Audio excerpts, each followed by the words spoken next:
Final Fantasy is one of the most influential video games of all time. Originally released by Square in Japan in 1987, it became a massive hit and spawned numerous sequels that are still being released today.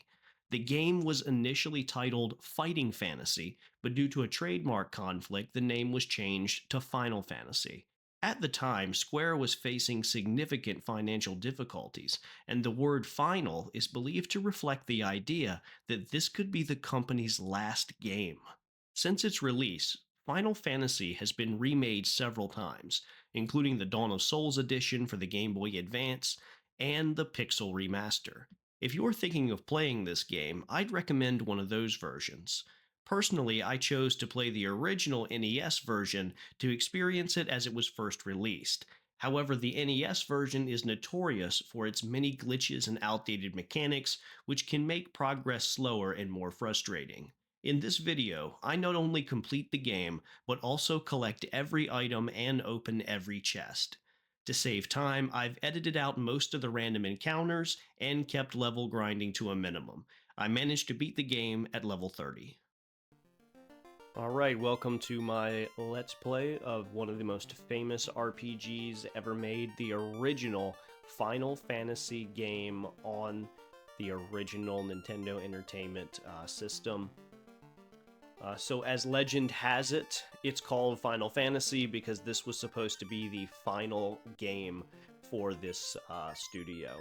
So the first thing I'm going to do here is I'm going to bump the respawn rate up, and basically what that does is it just speeds up the text a little bit.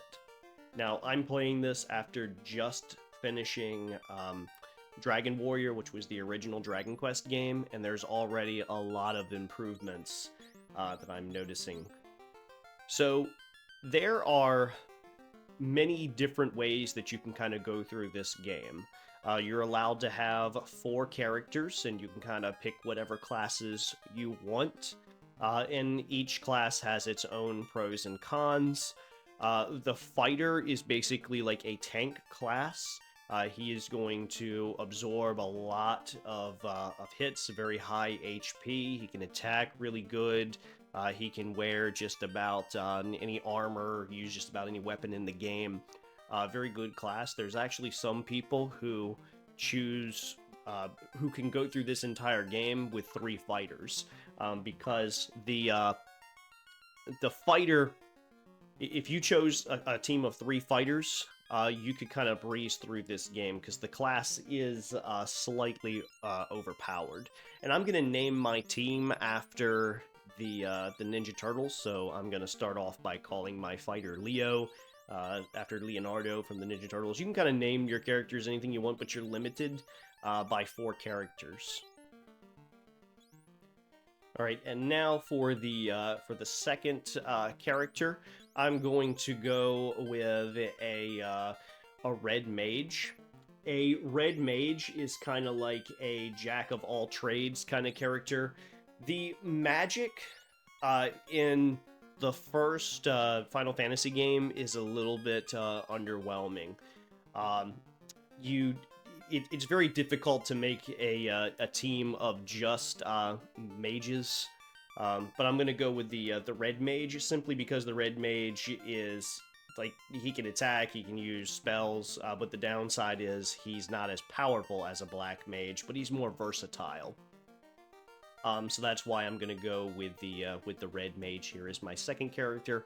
But again, I am not showing you the most optimal team to use. I'm going to use a team that's 4 different characters, simply because I want to experiment with different teams and different setups here, and I want to try to pick a team that I feel like a lot of people playing this game for the first time might pick. So I'm going to call my red mage Don after Donatello, the purple bandana Ninja Turtle here. And of course I'm going to call this one Ralph. I can't fit like all of Ralph, but we know we're naming him after Raphael, the red Ninja Turtle. And he's going to be my my black belt. And the the black belt starts out with very decent attacks, but it can't use any magic at all, and it has very limited armor. So a little bit below a fighter in terms of like abilities there. And for my my last character, it's not going to be the thief. The thief is probably one of the worst characters that you could kind of get in the game. I'm going to go the White Mage simply because I want to have some decent healing. And again, this is not the most optimal team you can use. That would probably be a team that has 2 or 3 fighters in it, simply because the fighters are so OP in this game. But yeah, I'm going to round out my team with a fighter, a red mage, a black belt, and a white mage. And of course, the white mage is going to be Mikey, after Michelangelo.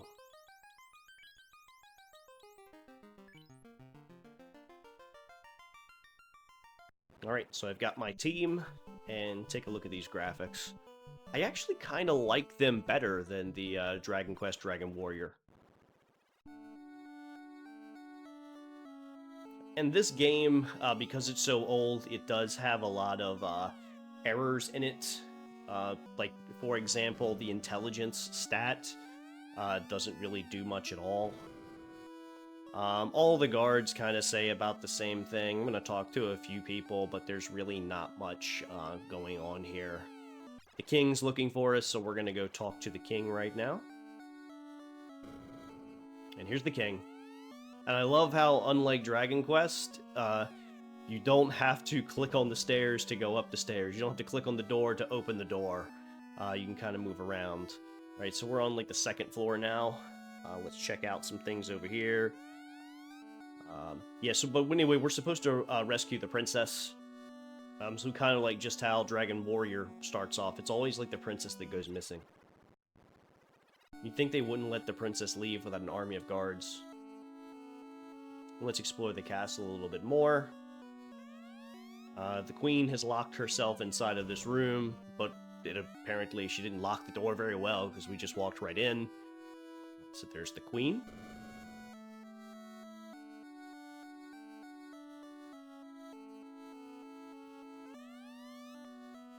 And more people begging us to save the princess. Now, somewhere in this room is an invisible character. There was an issue when they made the game. I'm going to try to find her real quick. Right here. Yeah, so the princess was looking... Yeah, there's a character right there, but her sprite didn't spawn in. So, again, the games back then, they had some glitches just like the games nowadays. But unfortunately, those games you couldn't fix. They released as is. And apparently that was never ever fixed.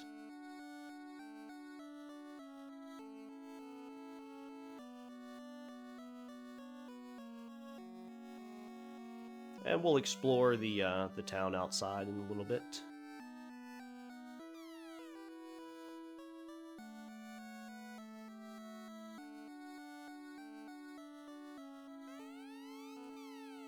Alright, so we need a key to get inside of that room. We'll go outside here. And now we're going to go explore the town. All you need to do is just kind of like walk into one of these houses and you're in the town. And it's pretty common sense what a lot of these things do. You've got inns just like in Final Fantasy and Dragon Quest where you can kind of like rest up. There's a weapon shop over there. You can tell by the weapon on the thing. There's a... I believe that this is the item shop right here. Yeah, we're not going to buy anything. We do have 400 gold, though, to kind of get us started.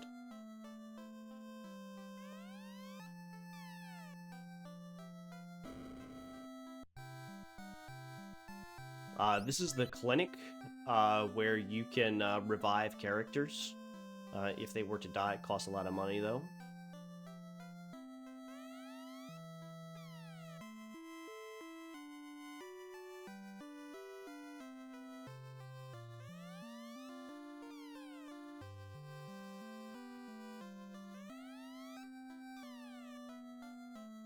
And to the left is a place that sells black magic spells. To the right sells white magic spells. You see an armor shop over there on the left. And they keep telling us about orbs. So the select and start buttons kind of let you look at your characters and everything. You see the top left, those are the orbs that kind of represent each of the orbs that each character is walking around with. Notice how they sent us on this mission to kind of like save the princess and the world and everything, but we have no weapon. They didn't give us anything. Like, you would think if we're going on this top secret mission of grave importance, that they would give us some equipment. Like, if this was real life, you'd feel like the king would just give us stuff. But no, we gotta save the world, and we gotta pay for everything. Alright, so we're gonna buy some weapons now.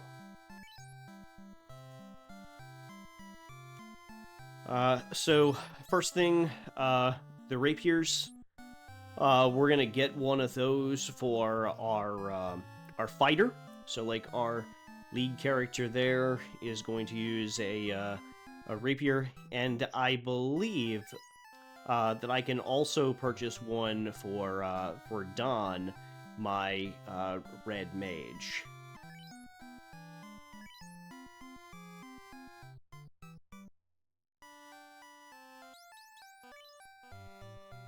Yeah, so we're buying 2 rapiers, one for Leo, my fighter, and the other one for Don, my red mage.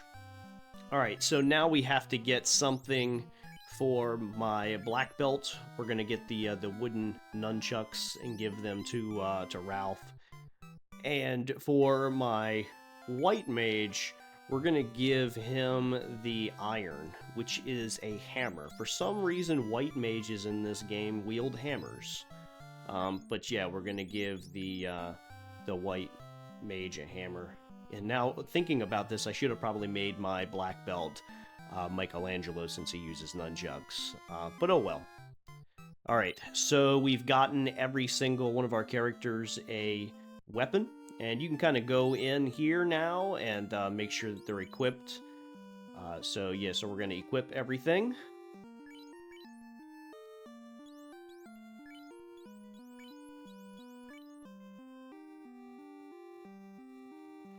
Alright, there we go. Now we need to go and get some spells for our mages here.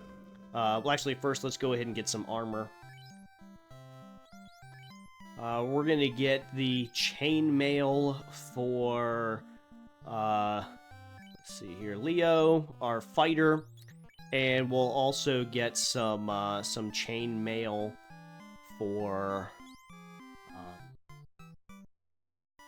our red mage here. Yeah, Don. So we'll get some chainmail for the fighter and some chainmail for Don.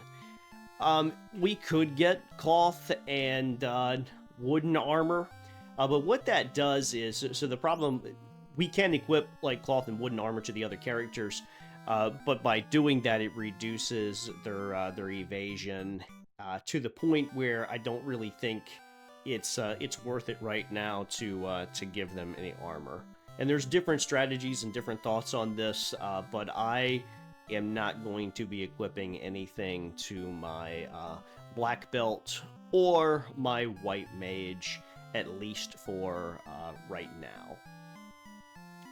But we are going to get some spells for the white mage and the red mage in just a little bit. That's going to be our next stop. The spell store is up there.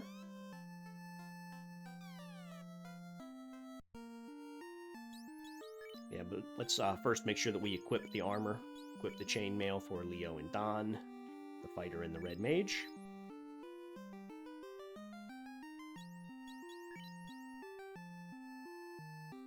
And you can just take a look at some statistics there. I'm at level 1, and also notice Absorb 1. There's a glitch in the game. We're going to come back and look at this a little bit later.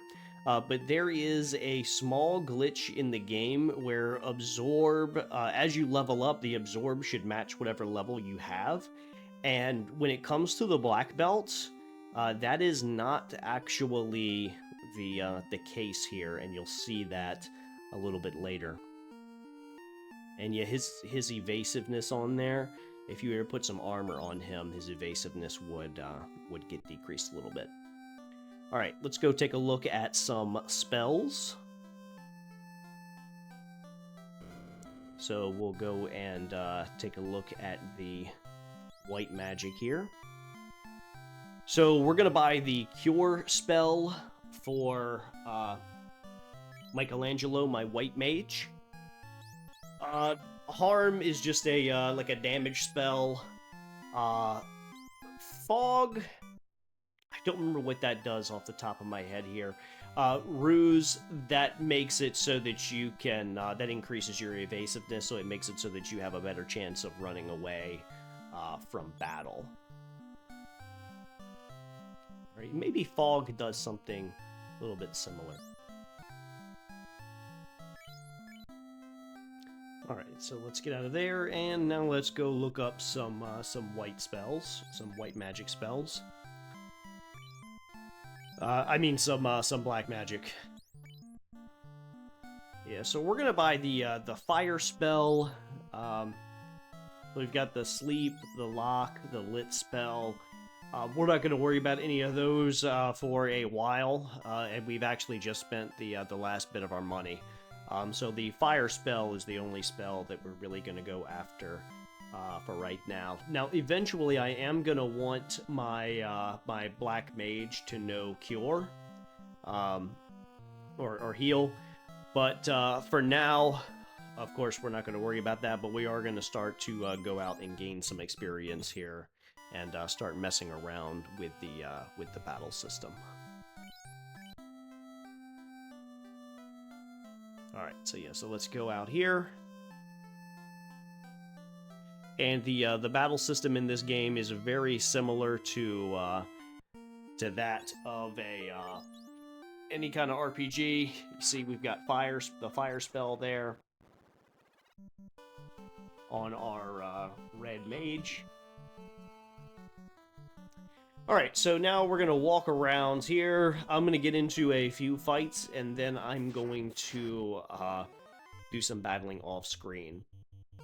Alright, so you notice how Leo, our fighter, is kind of out in front. So whoever the lead person is in your party, that person is always going to be kind of like on the front row there, so they're going to take the brunt of the damage. So you always want to have your fighter out there first, because your fighter is going to absorb most of the damage. For the enemies, even though there's two rows of enemies, they don't like that doesn't impact like how the damage works and everything. So when an enemy attacks, they kind of attack the whole party, but the whole party kind of absorbs the attack, and Leo kind of takes the brunt of it because he's like your lead attacker. At this point in the game, each of your characters can pretty much kill another enemy with one one hit. So most of these imps, it's just going to take one hit, no matter what character you're using to beat them. All right, and let's see here. We gained 30 gold and 7 XP, so 7 experience points. All right, we'll fight another battle here, and then I'm gonna start skipping some of these battles. Alright, so again, you can just attack a different person with each character. You don't really have to worry about dying here. If one of your characters gets low, you just heal them with your White Mage. Nothing really serious here. Alright, so what we want to do is we want to have at least, or we want to be up to level 3. I'll say that. So we want to be up to level 3. We want to grind up to level 3, and we want to save up enough money that we can buy a couple of spells. So just grind up to level 3. And then once we get up to level 3, I'm going to buy some more spells for the for the Black Mage. So I'm going to do that off screen right now. I'm going to grind up to level 3. Alright, I'm back. And I have grinded up to level 3, and I've purchased some new magic spells here. So let's look at Don. He now has the Lit and Cure spell. So I've spent some money on that, and also if we look at Mikey, he has the Cure and Harm spell. Now I want to show you something here. Let's look at Ralph, who is my black belt. Look at his Absorb. His Absorb is 2, but his level is level 3. That is a glitch in the game. His Absorb should be 3. In order to fix that, you got to click on the armor. So you just go into armor, then back out, and then if you go and look at Ralph's stats again, it has fixed. He now has Absorb level 3. Alright, so that's something you'll have to do every time you level up. Once the, I guess the Nintendo will see that and verify it from that point forward. Alright, so I'm going to heal up here at the end. I've got plenty of gold because grinding up 2 levels did cause me to earn a ton of gold. The amount of gold you win may vary, depending on the enemies that you're lucky enough to get. So now we're going to progress with the story a little bit here. Oops, I accidentally went back inside of the village. If you just walk into any one of those homes, you'll end up right back in there. Alright, so we're going to make our way up north and to the left here to go to where the princess is being held and face off against our first boss. I'm going to face a bunch of enemies on the way. Well, actually not a bunch. I think just like 2 or 3. I'm going to edit out any enemy fights that I see, unless there's something that's really, really interesting, simply because I want to speed the game up a little bit, and the battles, the encounters, actually are, like, pretty lengthy. However, the encounter rate in this game is actually pretty low compared to what we were dealing with in Dragon Quest or Dragon Warrior. You were running into enemies every, like, 3 or 4 steps. So far, that is not the case here in Final Fantasy. Alright, so I just picked up a cap out of that chest, so I'm going to equip that. There's a right side to this dungeon. You don't need to go over to the right. There's nothing you can do over there right now. And again, I just edited out that fight right there. There's another room up here to the north that we can enter and get some things out of. Some more treasure chests. There's a heal potion and a cabin. The cabin you can use to heal your entire party. The heal just heals 1 person. The cabins are actually very useful. Alright, so we're gonna go inside of this one area and face off against the first boss of the game, Garland, who's right here. Now, if you have anybody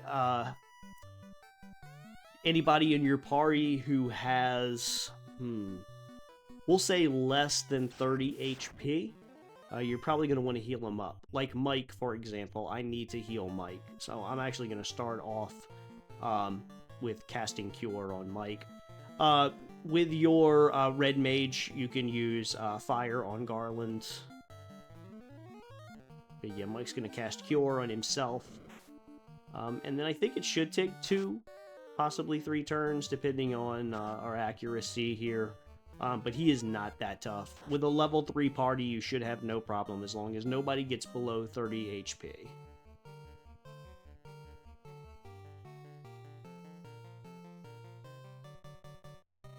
Yeah, so there I am. We're going to use Fire.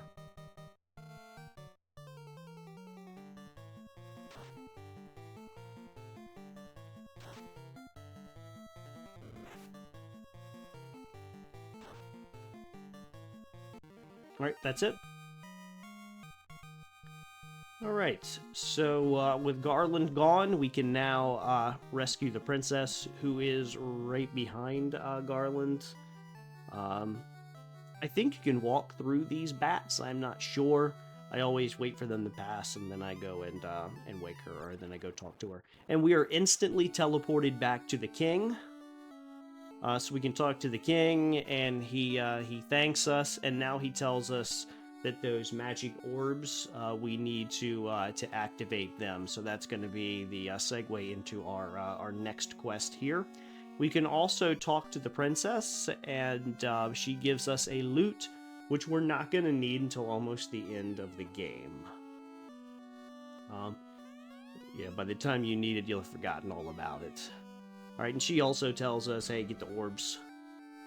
We can talk to the guards. I think they all tell us pretty much the same thing. Thank you for rescuing the princess. We'll walk around and talk to the queen and some other people here.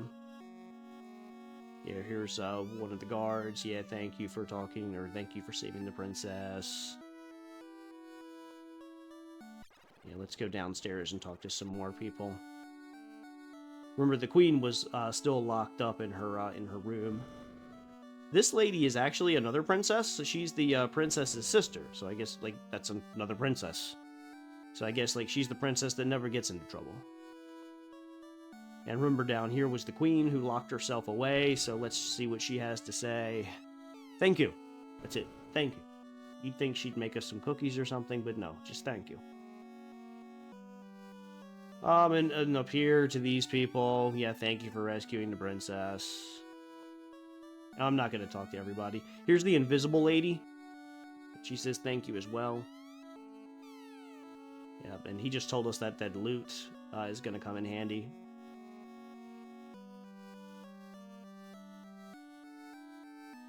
Alright, so I believe that we are done for now with the castle here.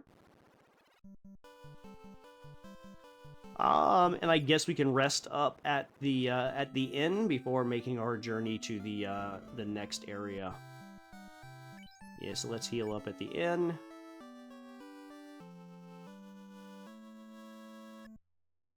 All right, here we go.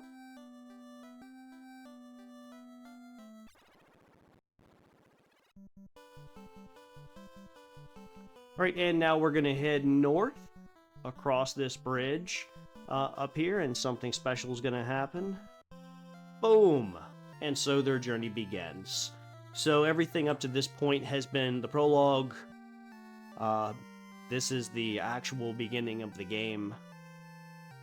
You see at the bottom, 1987, I think was when it came out in Japan. 1990 is when it was carried over to America. I think Final Fantasy 2 or 3 had already come out by the time this game actually made it to America. Alright, so let's go north. And again, I'm going to edit out a lot of these battles here unless something really interesting happens. We're just following this stream north. Now, when you get past here, that's when the enemies start getting stronger. So they're like these right here, they can poison you. There is an item that you can use that we'll talk about shortly that can get rid of poisoning. All right, but yeah, those enemies up closer to this this dungeon here. This is a mop. I think he talked backwards. Yeah, let's talk to this lady. She needs a crystal. So we need orbs to be fixed. She needs a crystal. So we have to now find... This is our next objective here. We have to find a crystal for this little witch lady. And yeah, we can walk right through these skulls. Kind of creepy. There's a heal potion in here. Another heal. And a pure. I believe the pure is what can purify you if you've gotten poisoned.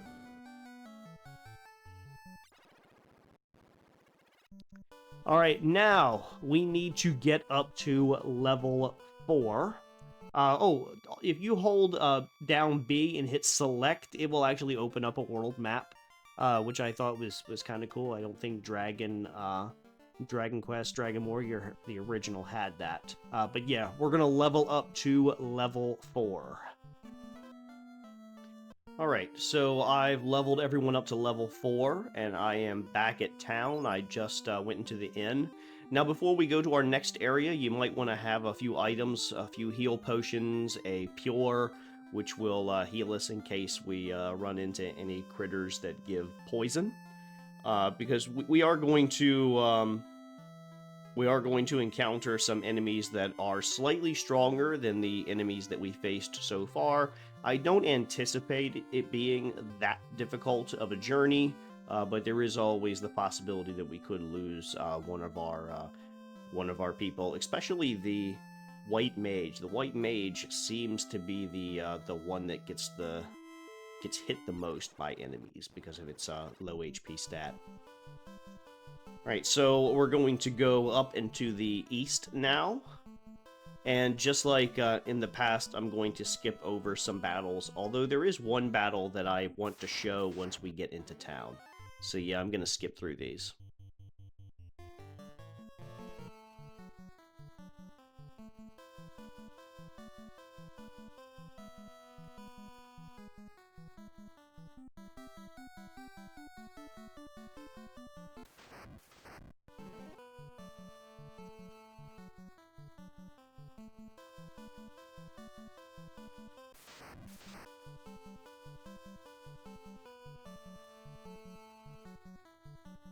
And here's the next town that we're going to. And one last fight.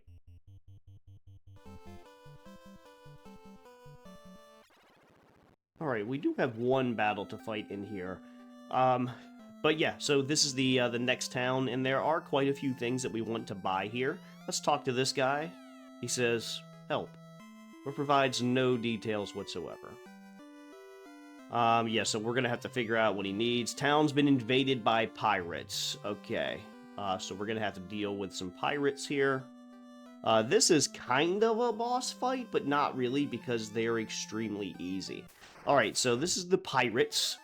And you'll see we have 9 pirates that we need to face. And when I first got here, I was terrified.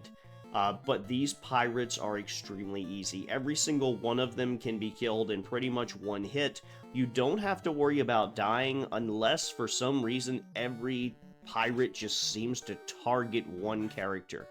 The worst thing in this game when it comes to combat is accuracy. As long as you're hitting your targets, you shouldn't have that much trouble if you're using the strategies I give you here. But yeah, sometimes the accuracy in this game, like there was a missed attack there. Yeah, that's really what kind of ruins this game for me a little bit, is the accuracy. You miss so many attacks in this game. And you see Mike is almost dead.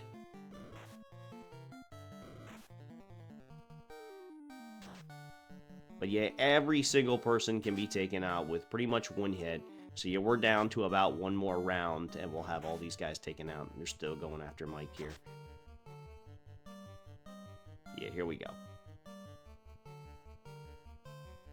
The fights take a long time. That's why I skipped them. When I did my Dragon Quest walkthrough, I didn't skip that many fights because they were so quick. But these fights they just take forever. Like, I feel like you will spend more than half the game in the battle menu. Significantly more than half the game in the battle menu. Alright, so this guy gives us his ship.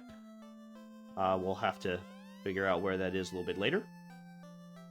And we're going to talk to some more people, and then eventually we are going to buy some things. You see they have the armor shop down there. There's also a weapon shop, spell shop, and all that jazz around here. Item shop.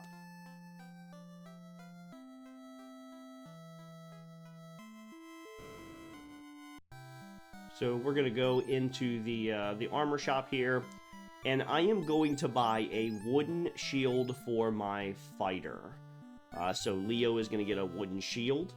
I'm also going to buy gloves for both my fighter and for my red mage. And that's all we really need to buy in here for right now. You could get you could get the iron, but we're not gonna get that right now. We're not gonna worry about that because it's a ton of money, and I'm not sure right now in the game, like, we're better off spending that money on spells right now. And there's quite a few that I want to get here because this town sells level 2 spells. Right, so don't forget to actually go into your inventory and equip the armor.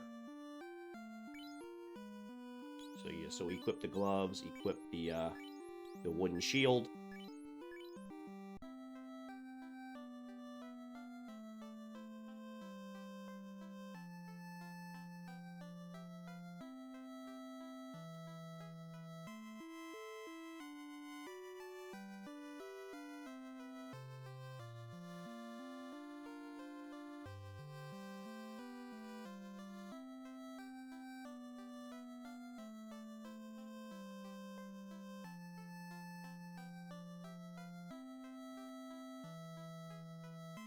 All right, we're going to go into the White Magic shop here, but there really isn't much in here worth buying. Lamp, I don't even really know what that does. It doesn't seem to do anything that's effective. Mute is kind of good. It can make it so that enemies can't cast special attacks. The problem with that is it's not guaranteed, so if you only can do a limited amount of magic, you're better off using magic spells that cause damage than magic spells that have a chance of causing some kind of status ailment. And alt lightning, I think that like reduces lightning attacks, not really sure. Invis, INVS, that just raises your evasion up a little bit, but the increase in the evasion stat isn't really that much, so you really are better off just using attack spells. Now, there are some dark magic spells that we're going to buy, though.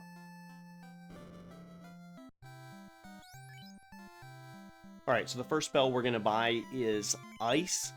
Ice is a more powerful attack than Fire and Lightning. Dark doesn't really do much.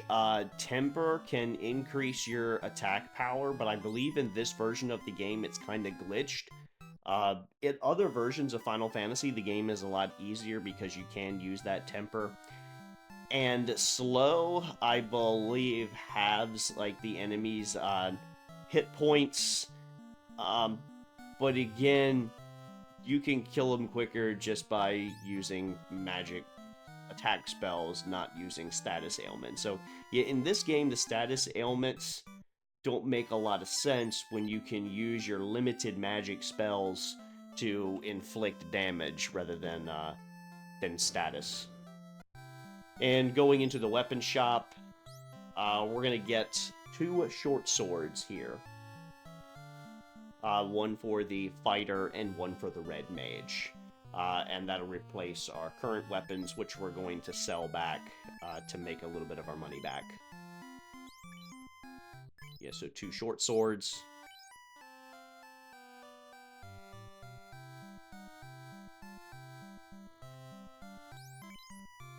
And yeah, we're going to sell our current weapons back for just a measly 10 gold.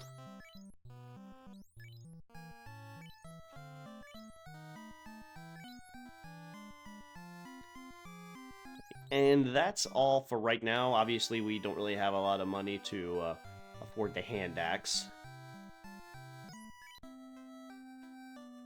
And we're just about done here with equipment and spells. We just got to remember to equip the short swords on our fighter and red mage. And now we're going to get on with the game here.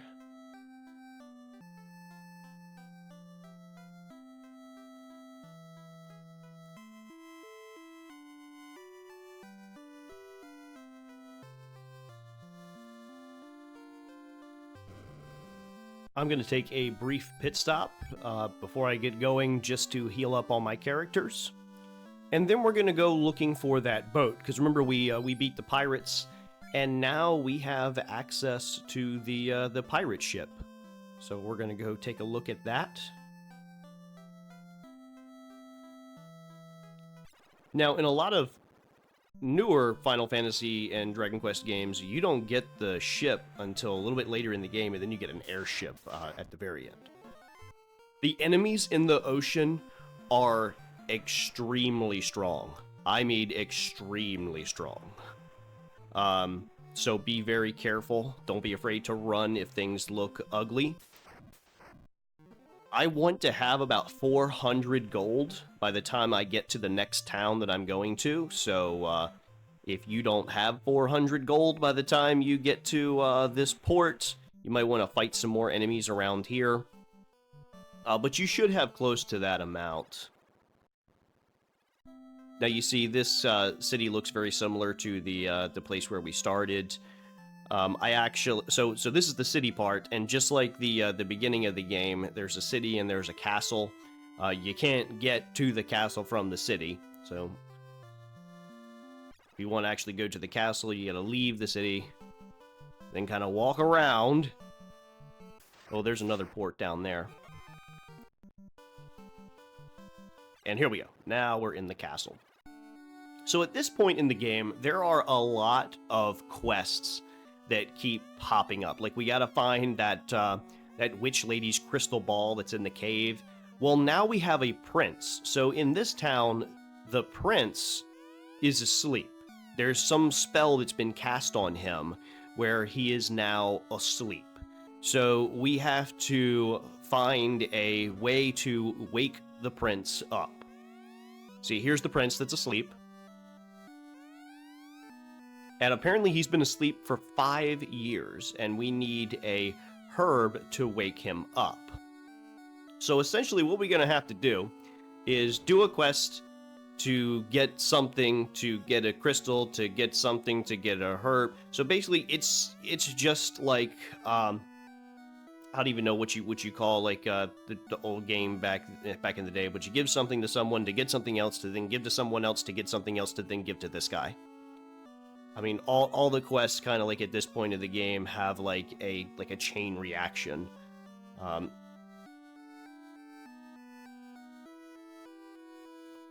And you can talk to everybody kind of around here. I accidentally walked out of the castle right there. I'm gonna go back in. The only other thing of note is at the top right of this town is a locked room that we can't actually enter. Yeah, so we need some kind of a fancy key to be able to get into this room. Yep, need a mystic key.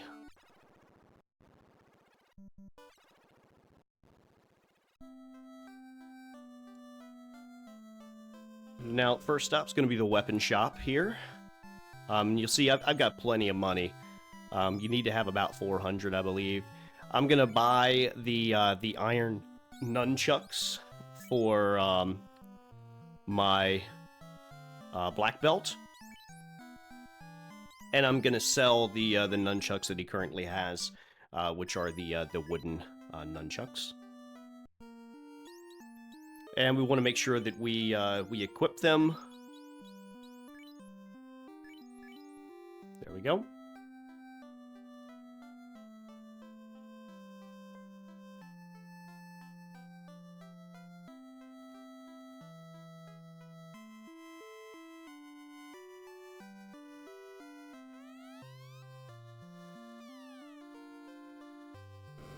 Alright, now what I do here may be a little bit confusing.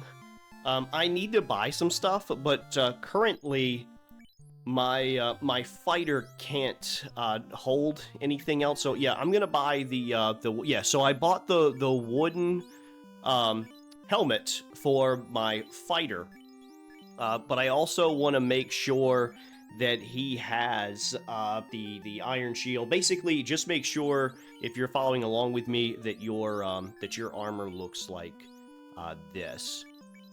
A character can only hold 4 pieces of armor at one time, so what I had to do here was I had to have another character buy it, and then I had to kind of like trade it around. But just make sure that if you're following along with this, that your armor looks like mine.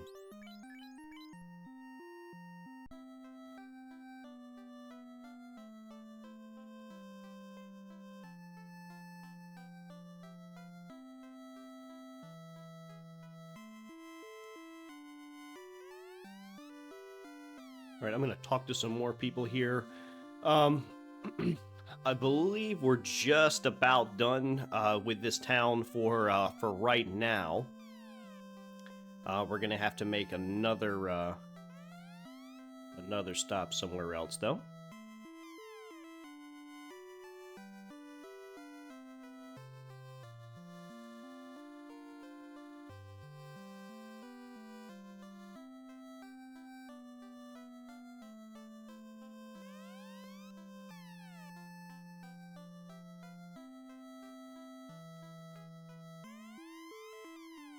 And I talk to everyone, but there really isn't, like, you really don't have to do that. There's some people that will tell you certain hints about where you need to go to do certain things, but that's stuff that you could easily kind of look up, especially if you're using some kind of a guide.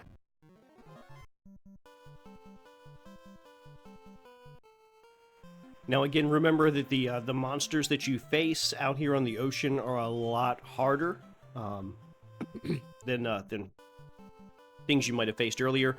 I'm going to go back to the town where we started to heal up at the inn because this is the cheapest inn in the entire game. So if you're trying to save money, which a measly 30 gold isn't going to amount to much in the long run, but it's just cheaper to heal at this one. And you want to be full health because those enemies inside in the ocean can wipe your party out. It took a ton. Like when I was fighting some of the enemies in this game, especially the ones on the ocean, I was missing just about every single shot. Like everything seemed to come up with a miss. So like the accuracy in these old Final Fantasy games was really a crapshoot. Like it's really annoying, some of these battles.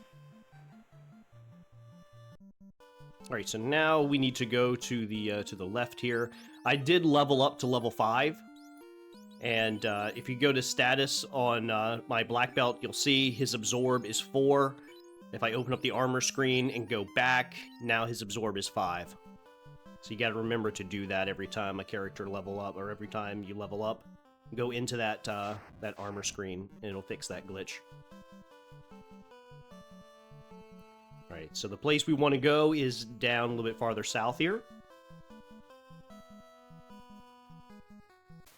There we go. This is like a dwarf village that we're going to.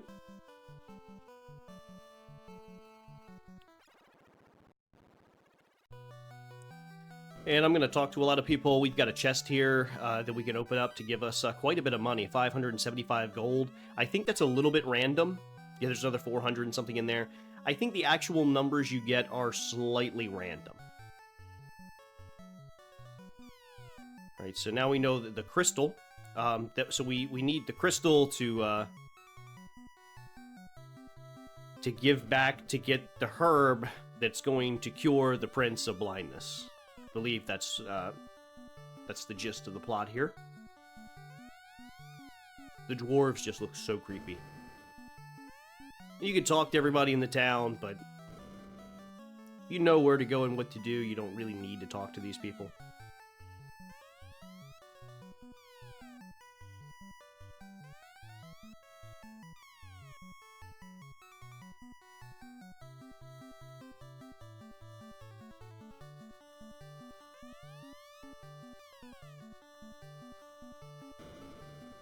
This guy here is the blacksmith.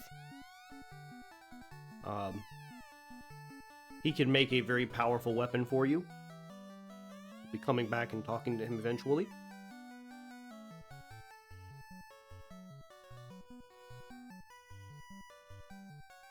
And there's one last guy down here we want to talk to, and then we're going to return to the very first village where we started.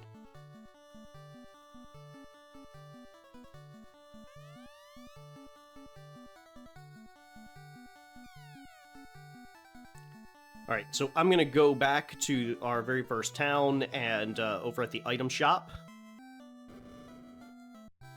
And the reason why we came back here is we want to make sure that we're healed up, and we want to buy a ton of pure potions.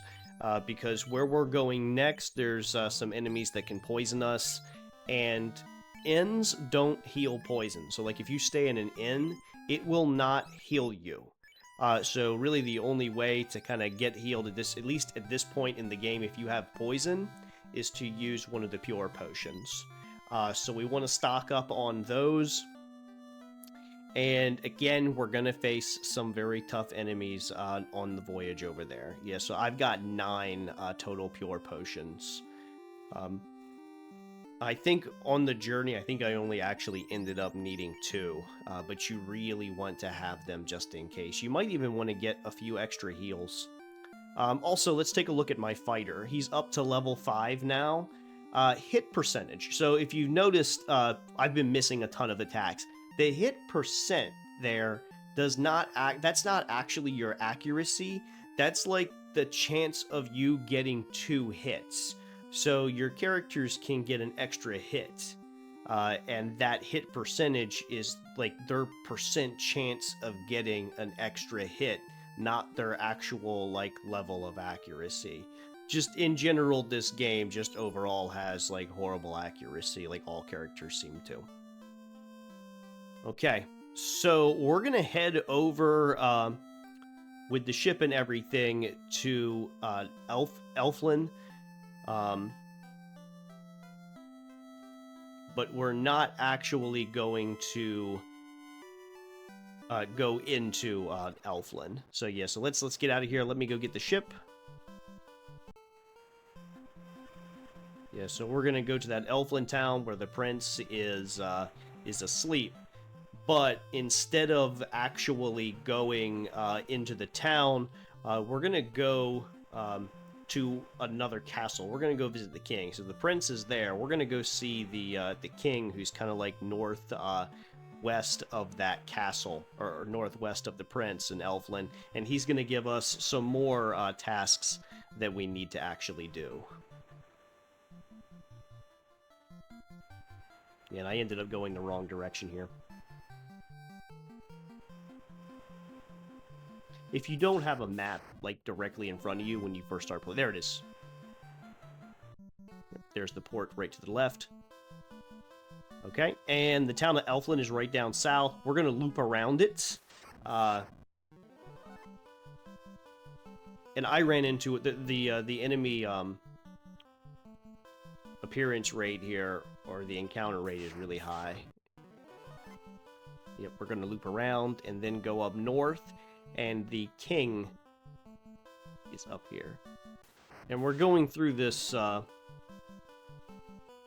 going through all this, and we're not even going to spend that much time at this actual castle.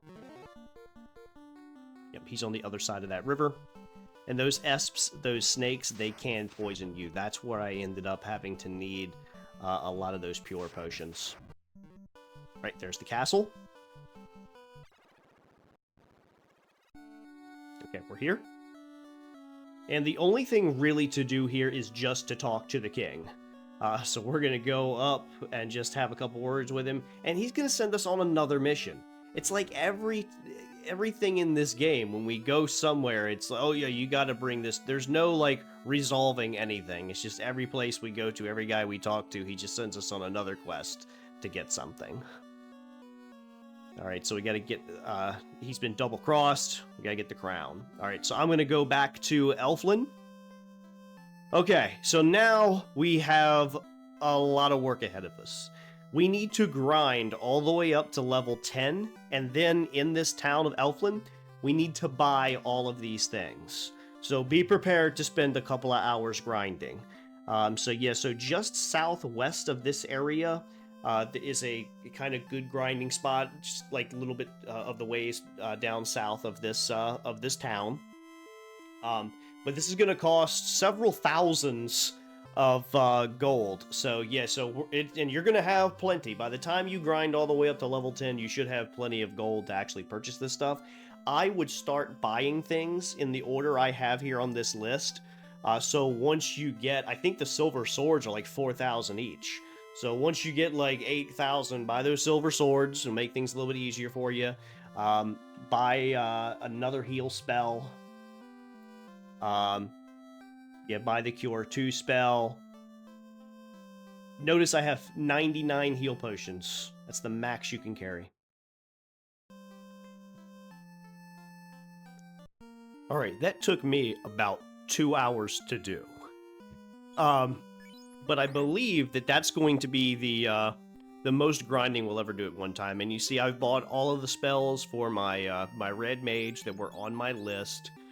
Some of them for 1,500, some of them were for 1,000. I bought the White Mage spells there.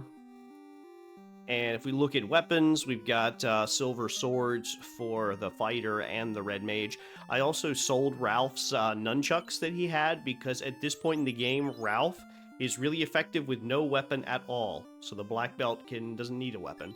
And there you see I bought the equipment, the armor, and I've got at least I got 19 pures because I kept getting poisoned, so I bought some extras, and I've got my 99 heals. Now, what I want to do, and what I couldn't do in this town because they don't sell it, is I need some tents. I need about 15 of them. What a tent will do, and they're cheaper than cabins, so a tent will allow you to save the game anywhere on the world map. So we're going to drop a tent, like, right in front of the cave where we're going, the marshlands, and then we will, we'll also be able to heal up our characters and save our game there, so if something goes bad, we just teleport back to that tent. Now, in order to buy tents, we're going to go north here, back to where we started off the game, right back at the main town. And we'll just walk right in here and get about 15 tents. And if you're short on cash, just fight a couple of fights. You know, before I think I ran into some ogres at the last minute, and that's why I had a little bit of extra money there. All right, so I have bought 15 tents. They're about 75 gold a piece. You might not even need 15. I don't think you're gonna need like a lot of the items I got, but it's just me being cautious, and you can never have too much of that stuff anyway. All right, so we're gonna go back to Elfland. Here's some enemies. Again, I'm skipping over all the battles. We're sailing back. There we go. And now we're gonna walk to the marshlands. Now, again, the reason why we leveled up so much is the enemies that we're gonna be facing are pretty tough. This part of the game has a huge jump in difficulty. This is like the first big difficulty spike in the game. So we have doubled our power. And these enemies, I'm just kind of flying through them right now at this point. Ralph, my black belt, has become a lot stronger. There's kind of like two paths to the left. There was one I walked by. You don't want that path. It's a distractor. It leads to kind of a dead end. Yeah, see, there's the dead end.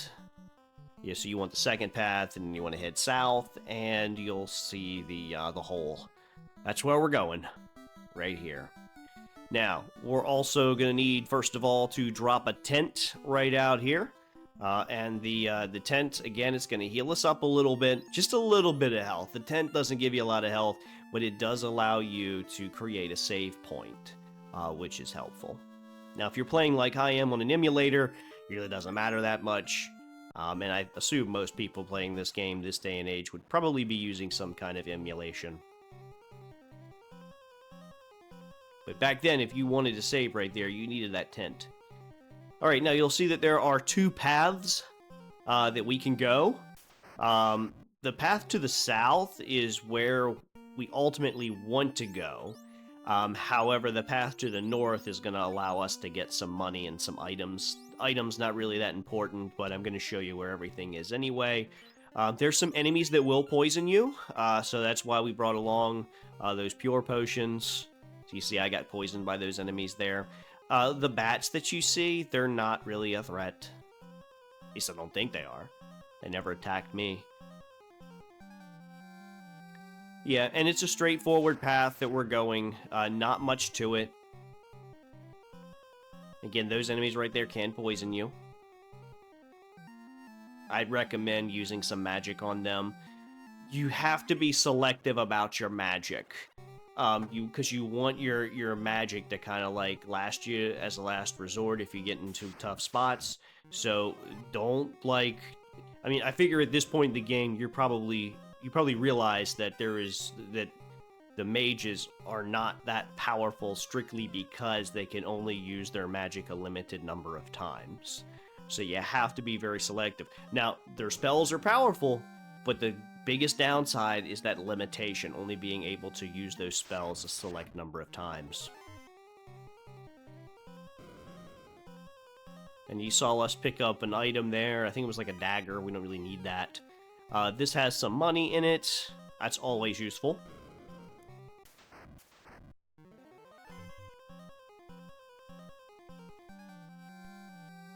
We're going to go south and get this room here. We got 2 chests in here.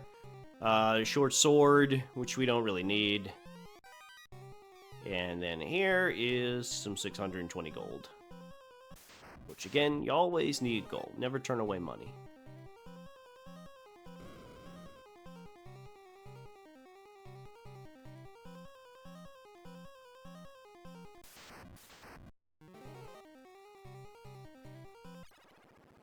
Alright, now, we've done everything that we can do on the north end, so we're going to backtrack, and we're going to walk out of this cave, save the game, heal up with a tent, etc., and then we'll proceed to the southern part of the cave, where more trouble awaits.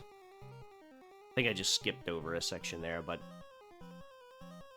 it's no big deal, you just walk south. I just edited out 2 fights, I think, together right there. Alright, here we go. So we're outside the map now. Alright, and we'll use our tent. Save the game. And I think I used a second tent, just because the tent does not restore a lot of HP. So yeah, you use a second tent if you got to, and then use a couple of heal potions. Yeah, I think I gave one to Ralph, I think, too.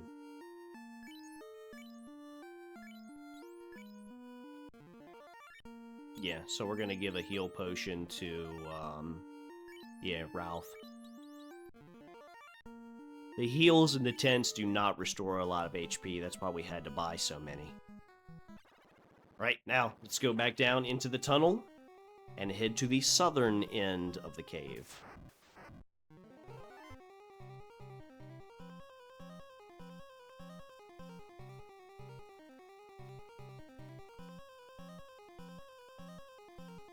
So to get to the southern end, you go inside this building, and I thought that was a treasure chest at first, but it's the ladder that takes you to the southern end here.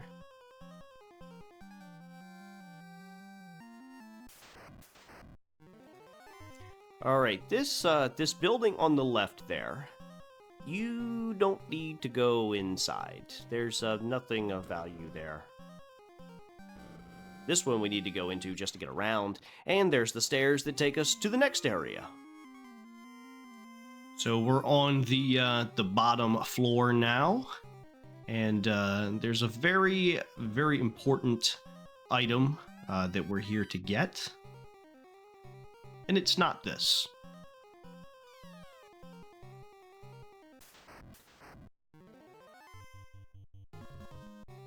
Some of the items that we're gonna find are useful, but most of the items that we're gonna find are pretty much just things that we can sell for money.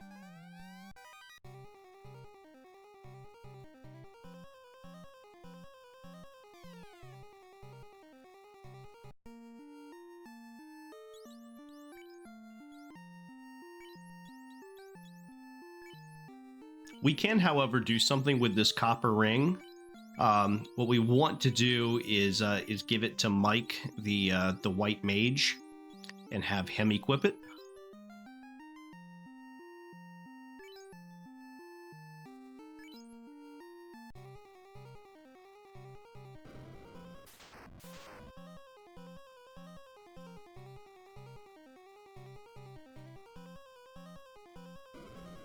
These bats are so annoying. Like, you literally have to wait for them.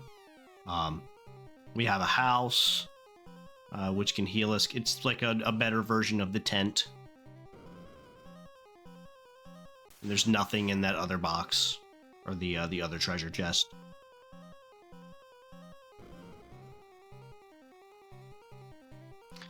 Alright, so right in front of this treasure chest is a fixed encounter, so as soon as I step on this, there is like an encounter, and you can actually come back here and fight those same enemies again and again. Alright, and this is what we were looking for. We were looking for a crown, so this is an item that we need to give back to the king.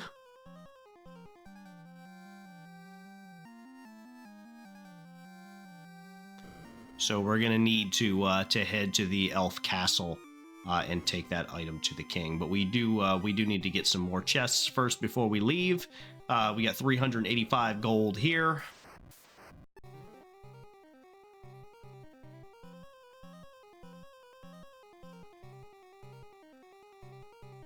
And there's one more chest. It's not in this room.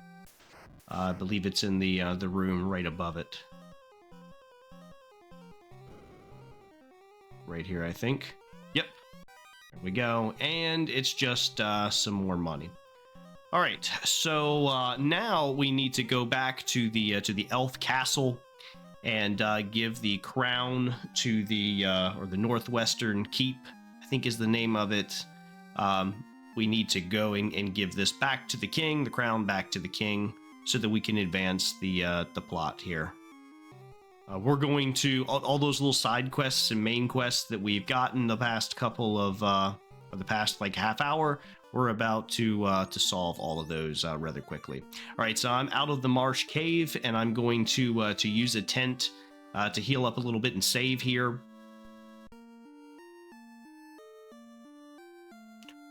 Also, anytime you are near a town, you want to duck in and use the inn to heal up all your characters and to sell any items. So like I'm here at Elflin, like the elf town, and I'm going to heal up and everything while I'm here.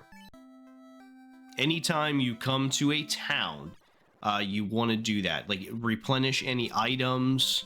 And I'm going to do that a lot, like off screen, simply because you have to do it so much. All right, so now we're back at the elf castle, this like abandoned castle here. And get ready for a somewhat minor plot twists. This was Astros, king of the Dark Elves, and now we have to fight him here. All right, so we're just going to all-out attack him, except for the red mage, except for Don. Don is going to use the fast spell on Leo, my fighter, which will enable him to potentially get a second hit. And hopefully we should have this done in 2 rounds. You want to make sure you're fully healed for this fight, because he can be kind of tough if the fight drags on. He's got some attacks that have a that rub attack. If that hits, then it can be pretty disastrous. But yeah, 2 rounds should be all it takes to bring him down.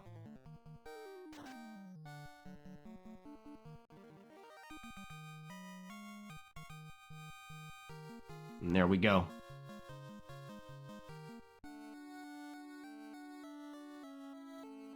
All right, so by defeating him, we're actually going to get the crystal, which we now need to take back to that witch. So that witch lady was asking for the crystal, so we need to take that back to her.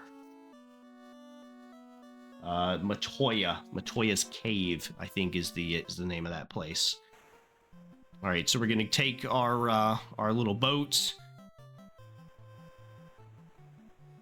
across the river, and I'm gonna stop at this town up here and heal up.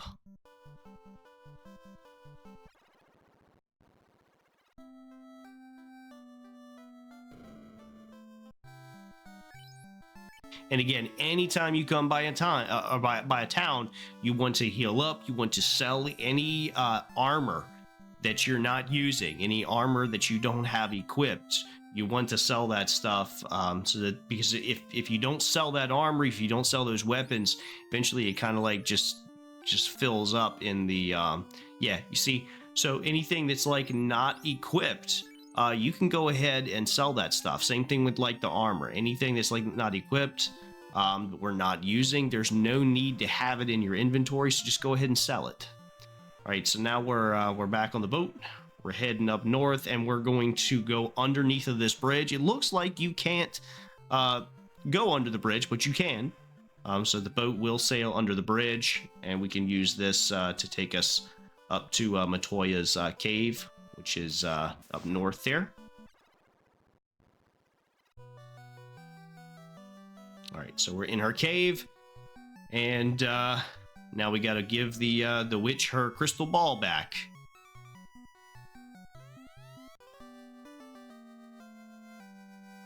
And for giving her the crystal ball, we get the herb, which then we can give to the prince to heal him of the blindness. So you see how all these many quests all of a sudden just kind of like solve themselves now.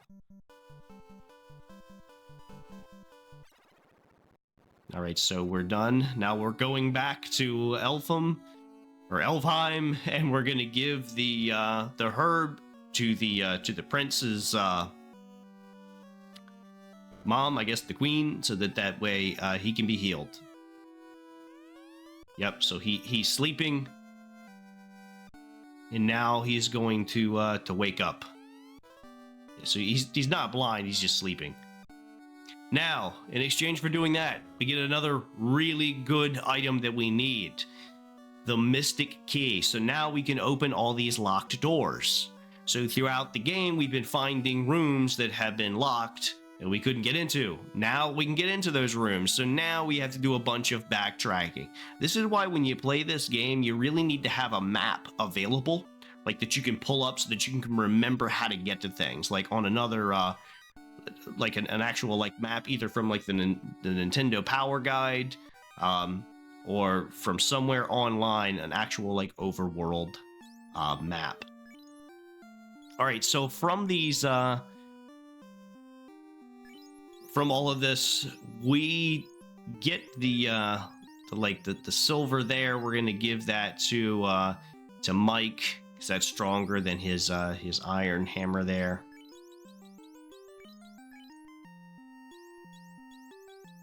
And this is just me just trying to kind of get some organization here. But yeah, you want to have a map with you of the world map, labeled and everything. You can get plenty of them online.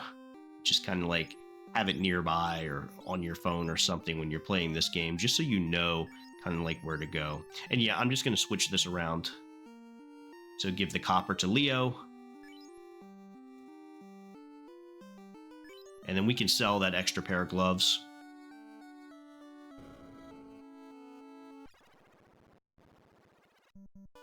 So now we have to go around and backtrack.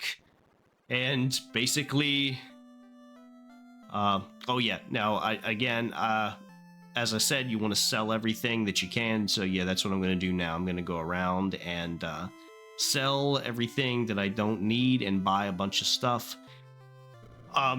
We need to buy some soft potions, just in case you're like turned to stone. So you want to have a couple of soft potions on hand. You also want to make sure that you have pure potions, because where we're going, enemies can poison you. So we want to make sure that you have those as well.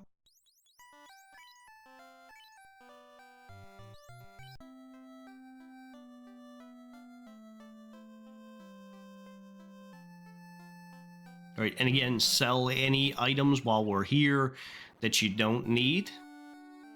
All right, so we're back at the Elf Castle, right up north. And there are some locked rooms that we can now enter. So this is where we fought Astros, the Dark Elf King. All right, so we've got 3 chests here that we can now open because we have the Mystic Key. Right, and there's you can get encounters as you step, kind of like in front of them. We got a falchion, I think that's how you pronounce it. And there's some mummies there. In this treasure chest, we've got a power staff. A lot of this stuff, again, are things that we're not going to need. I would say about 70% of the items that you kind of find that seem like they would be powerful, we're not going to need. Because remember, we're not using all of the different characters. So like some of these, depending on your party setup, would be more useful. All right, now we can do something here though with the iron little gauntlets. I think that's what they are that we found. We can give them to Leo, and that will make him a little bit stronger.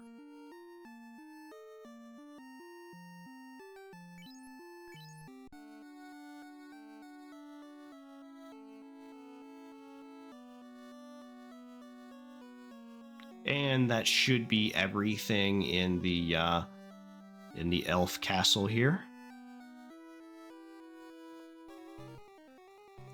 All right, so we are back now at the marsh, back on that 3rd floor where we found the crown. So at the bottom left of that 3rd floor, or the bottom floor, there is a room that has a treasure chest, and now that we have the Mystic Key, we can access it.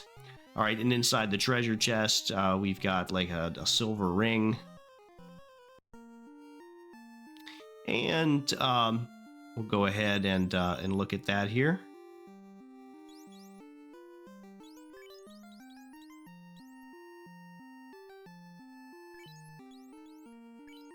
So we're going to take that and give it to Mike, because that's a little bit stronger than the copper ring that the White Mage is using. And then we can sell the copper ring a little bit later.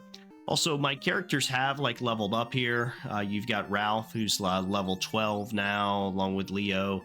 Mike is still level 11. Don's up to level 12. So just doing the random encounters and going kind of about your business and not running from battles, you do kind of organically level up a bit. And yeah, we can get into all these rooms now. In this room, we've got a silver dagger. I think that's what that is.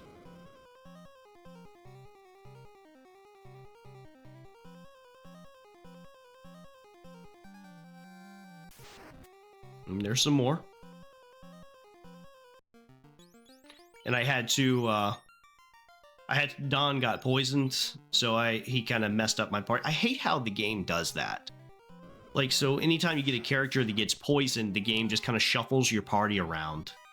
And there's 10,020 gold in that chest.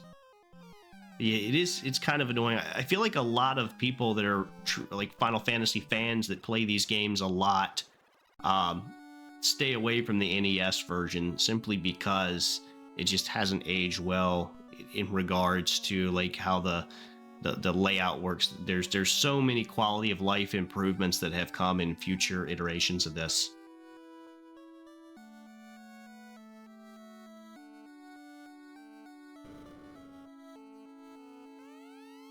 So we're back at Corsica, and there's 6 chests in this castle.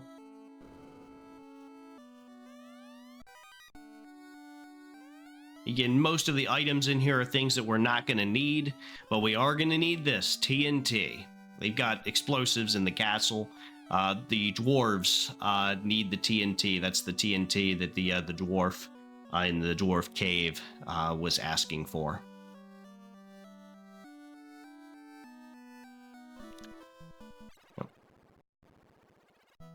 But before we go there, we want to go back to the Temple of Fiends, which was one of the first kind of enemy outposts that we went to. And if you remember, we stuck to the left-hand side because there were 2 rooms over here that were locked. And now that we got the Mystic Key, we of course can go into those rooms. In here, we've got a rune sword, which is of no use. I've heard rumors that a lot of these weapons are glitched. Like, they just don't work in the American version of the game, or they don't do what they're supposed to do.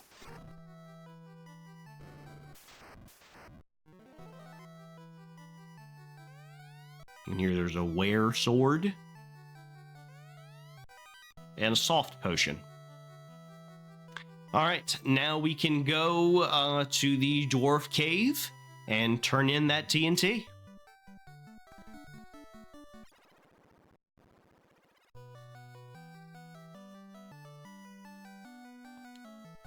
Alright, so there is one particular dwarf that we need to see. He's the same one we talked to before.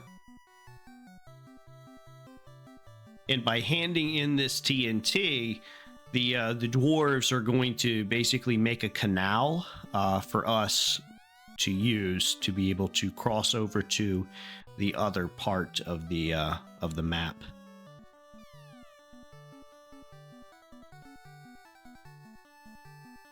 All right, so he's going to go and blow up the canal for us, but we've got, with our Mystic Key, we can now access this room. And there's a cabin in there. An iron helm, which is useful here. So let's go into our equipment section. And the iron helm can replace the wooden helm for Leo the Fighter. We're about to get a lot more equipment for Leo here.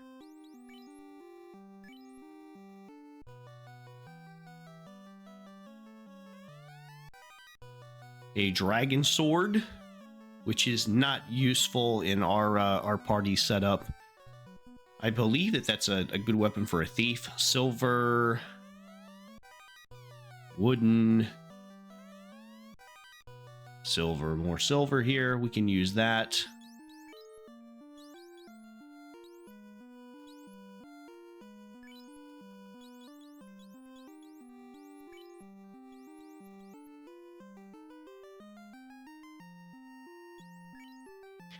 Yeah, so we're going to swap the silver with Don and give him the silver there.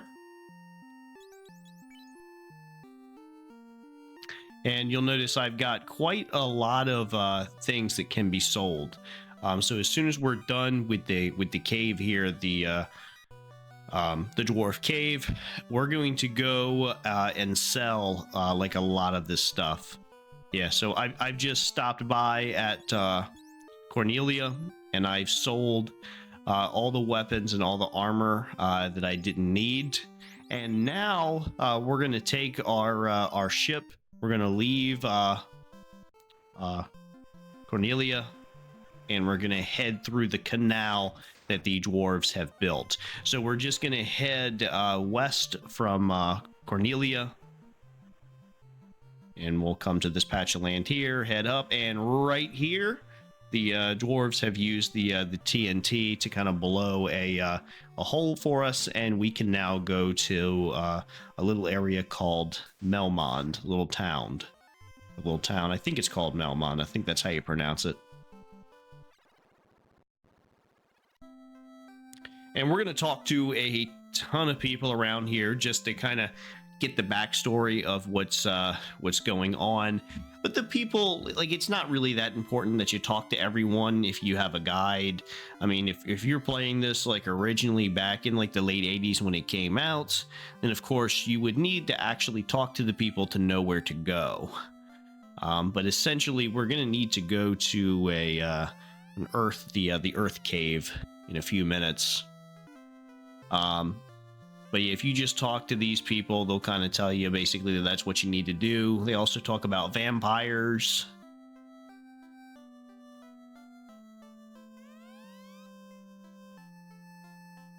Yeah, so this town was invaded by a vampire.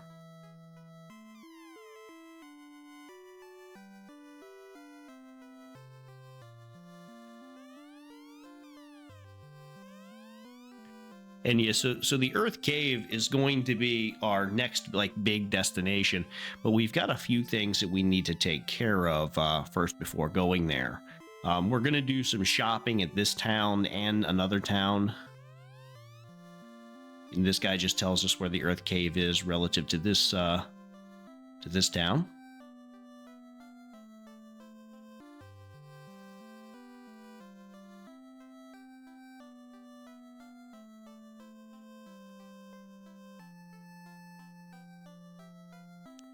So let's go shopping for some white magic. Now that I've leveled up, I can actually learn with the White Mage level 5 spells. So we're going to buy the Heal 2 spell, which is actually glitched in a good way.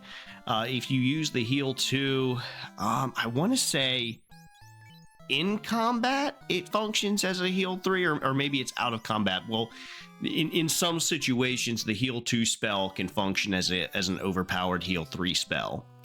Let's see, we're also going to get Cure 3 and the Life spell. The Life spell, of course, can bring characters back to life.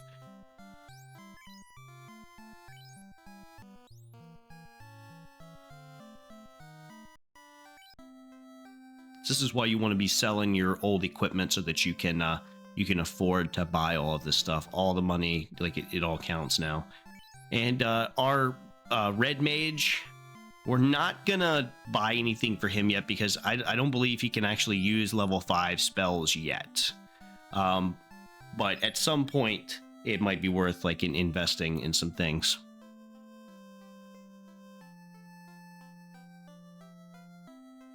And there's nothing really at the weapon shop that we need. If we go into the armor shop, take a look at some wares here. Let's see. I don't think that there's anything here that we're going to need.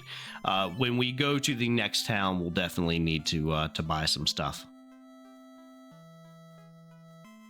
All right, so we're going to leave this town, and we're not going to go to the Earth Cave just yet. There are some other things we want to take care of. I want to go to another town, the Crescent Lake. It's on the complete opposite side of the world, but we can access it now because we have our ship, and we can just kind of keep going to the west, and we'll loop around to the other side.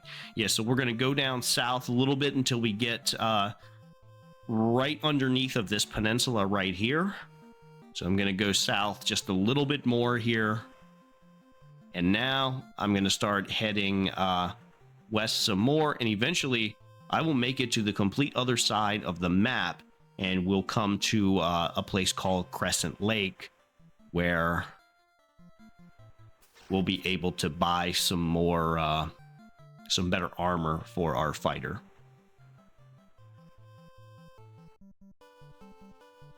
All right, so we're on this little piece of land here, and we got a little bit of a hike. And the enemies aren't, I mean, they're stronger than what we're facing on the other side of the world, but nothing that we can't handle. And it's not that far of a walk. All right, so there's like the Crescent Lake, and in order to get to the town, you got to go walk away, or you got to walk all the way around the other side of it.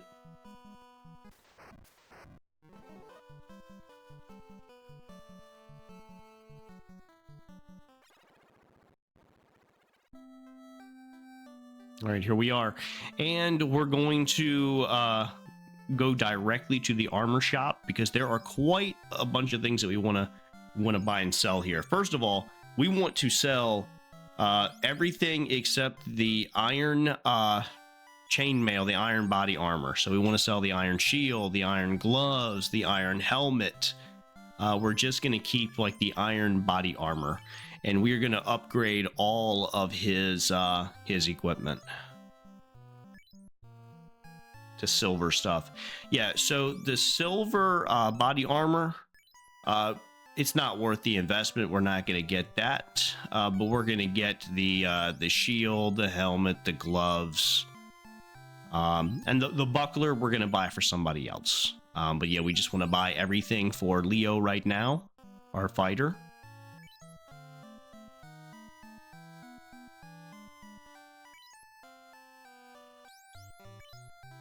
And yeah, the buckler, we're gonna give that to Don, the red mage.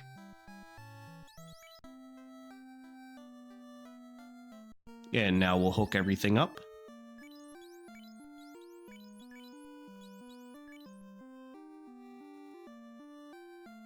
All right.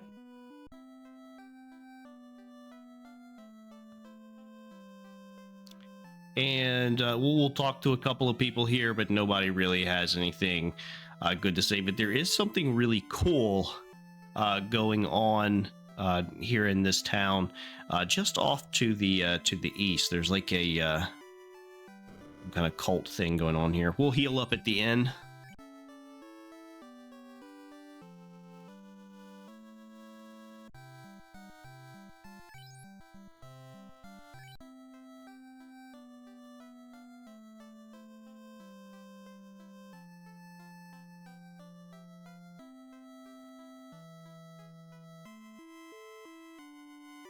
And yeah, over on the east side of town, there's some crazy things going on here.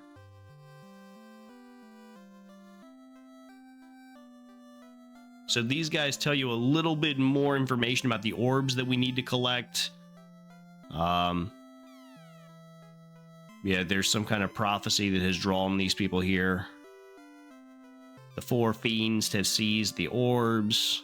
So these guys just give you a little bit more background information on what's going on.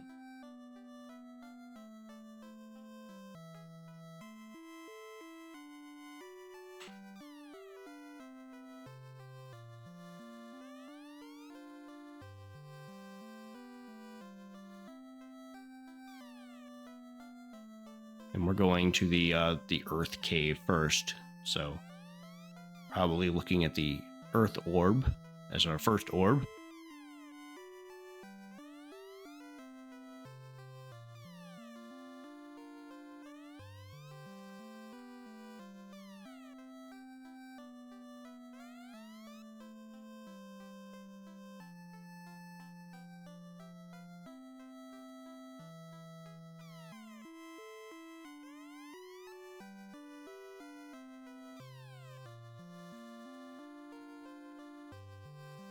All right, so we're pretty much done with this town.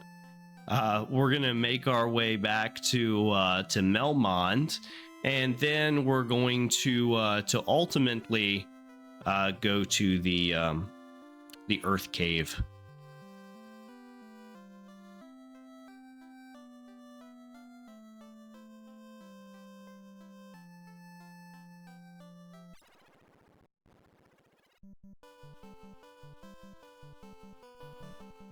All right, so we're back here in Melmond, and now we're gonna hike over to the Earth Cave.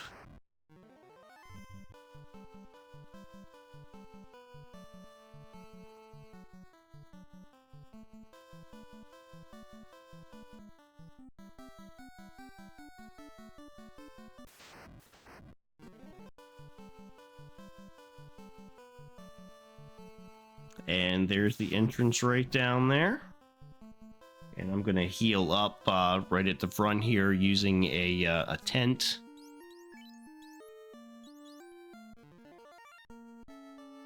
And again, always like restock if you get low on stuff at the towns.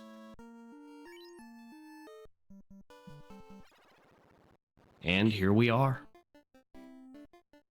All right, so the Earth maze, or the Earth Cave is kind of like a maze. But there are like a lot of hidden treasures here, so we're just gonna go around and collect everything that we can. Most of what we find in here, almost all of it, is going to be useless to us other than to just sell. But we are going to find some treasure chests like this one that have a ton of gold, which is always useful. All right, now I just backtracked right back to the center of the map there, and we're going to go and explore another section. So yeah, so like the middle of the map is the stairs, and then just all these other passageways take you to other areas where you can collect things. And some of the hallways and stuff lead to dead ends. We got 2 chests in here. Most of the chests have a fixed encounter in front of them. And you're going to want to keep your health up in this cave, because you can potentially get killed and be party wiped very easily. There's a lot of enemies in here that can poison you, and on the next, maybe not the next floor, but the floor after that, there are some very dangerous groups of enemies. And 2 more chests in here. That earth monster is very easy to beat. A heal potion, 880 gold. And we're back at the center, and I've gone outside here just so I can use a tent to save the game and heal up a little bit. I used a lot of healing items and heal potions in this cave. This is a very dangerous place to go through if you're underleveled. I'm at level 13 right now. I should be at level 14 by the time I'm done with this cave. But yeah, I'm just leveling up everyone just to be on the safe side. And as I've told you, anytime you go to a town, you want to like restock. So the next town I go to, I'm going to buy a lot more healing potions.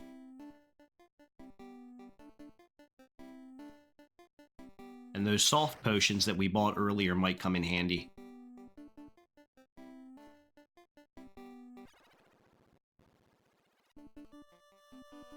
The bats in this level are very annoying because they can completely block you, and sometimes you can't actually go around the bats.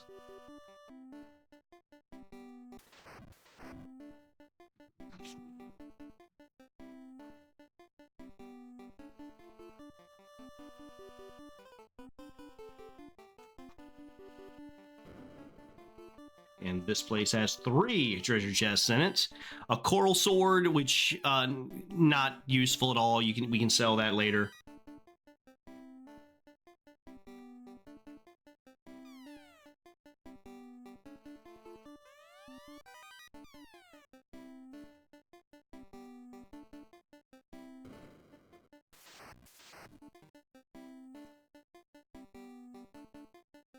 And like I said, you will, there's so many random encounters in here, your health is going to take a huge hit. And the enemies can poison you, so those pure potions are going to come in handy.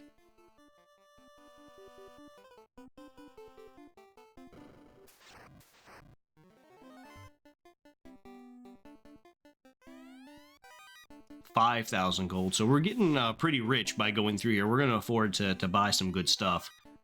A wooden shield, which is pretty much useless at this point. 575 gold, which don't make much of a difference.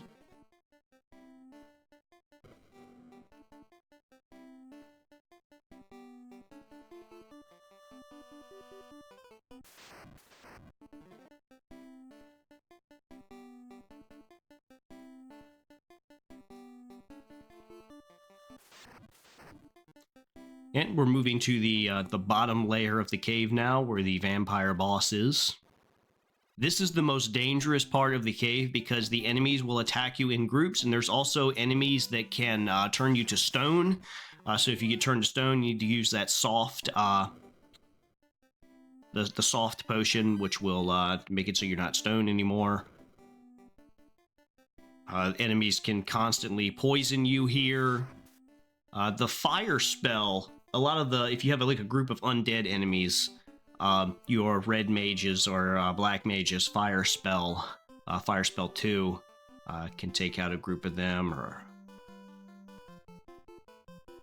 you're not gonna need to save your magic for the final boss here in this or the boss, the vampire in this cave. The vampire is very easy to beat compared to some of the other monster groups here. There's just a heal potion in that chest. This floor has a lot of dead ends too. Like, you can tell that they really wanted you to have to replay this section a bunch of times, because if you don't have a map or you don't know where you're going here, because like there's so many false endings, it's very easy to get turned around. 3,400. And you see these red bats. They're so annoying. You have to spend time just waiting for them to kind of get out of the way just so you can get by. And the more you try to go around them, the more chances are you'll get a random encounter.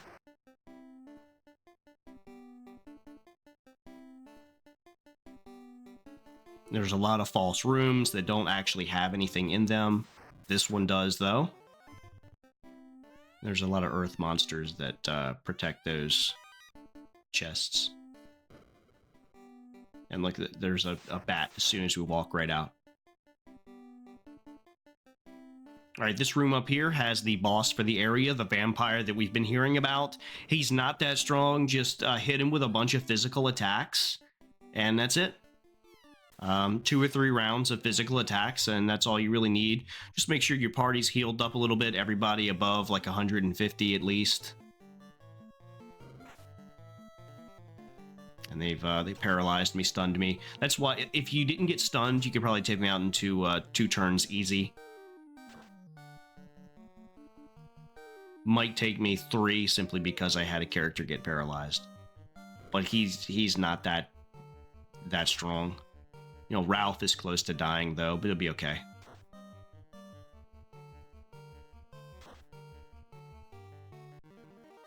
There we go. And now we have access to a very useful story quest item in the chest up to our left. A ruby. And we're not quite done with this cave yet. We're going to need that ruby in a second because there is a like an ogre or a titan or somebody in a cave to our to the east here that's going to need that. This is an altar. We're going to come back here a little bit later. But yeah, that's all we need to do in the cave for right now. So I'm going to meet you outside. Here we go. And I'm going to use a tent and heal up a little bit. And then we're going to go to the Titan cave to the west. Not the east, to the west. And heal up or use that ruby. So that's like our next stop.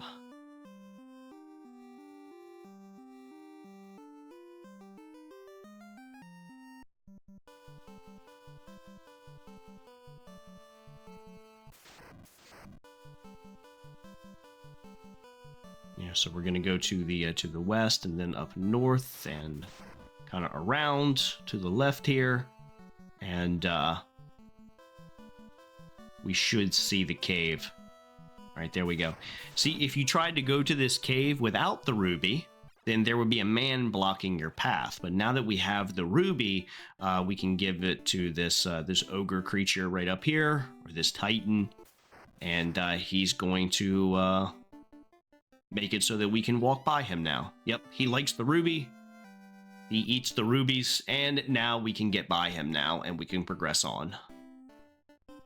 So we want to go up those stairs eventually, but there is one treasure room down here that we can check out. And there's 4 chests, nothing of real value. Great axe, that's pretty much useless. Some money, but not a lot. Again, not a lot of money there. And the silver helmet, which would have been useful, but we already have one of those now.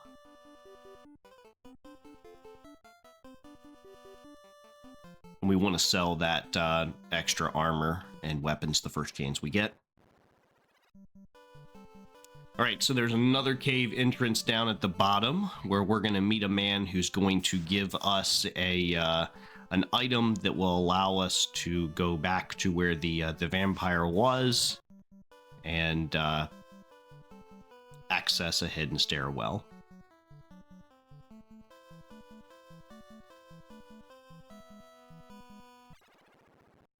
I don't believe there's any enemies in this cave. There's a room up here, but I don't think there's anything actually in it. And the guy we want is right over here. He's got a nice setup there. And he gives us a rod, which will allow us to, if we go back to where the vampire's throne is, we can use the rod to access the extra lower levels of that earth cave. So now we need to, before we go back to the Earth Cave, take a trip to Elfheim and purchase anti-fire and anti-ice for the White Mage. And we need to go back to Melmon and purchase the steel armor for the fighter, which is quite a bit of money, but we've got plenty of money right now. And you can also stock up on potions and everything. All right, so I've gone and done all of that. Here's the weapons that I've got. I've sold the excess weapons. And I've got the steel armor for Leo. And I've also bought anti-fire and anti-ice.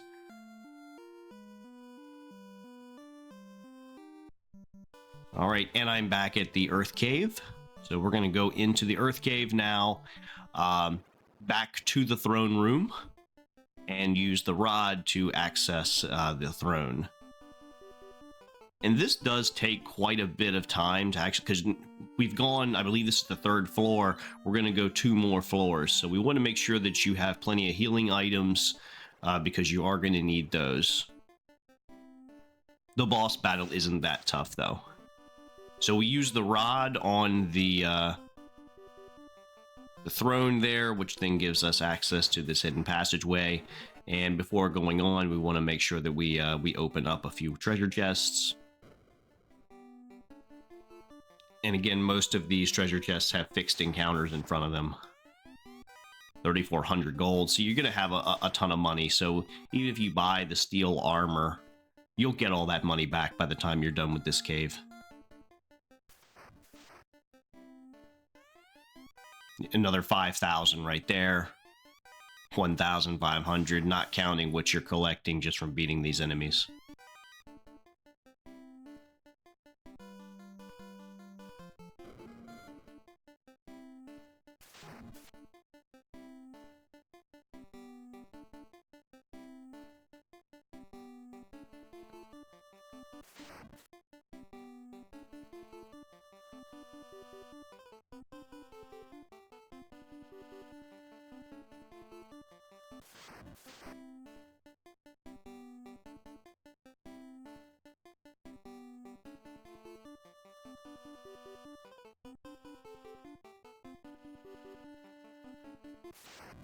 The bats are just so annoying in this game. They get in your way so much, and there's not enough room to kind of go around them. All right, 3 more chests in here. Again, the bats keep blocking me. A cabin.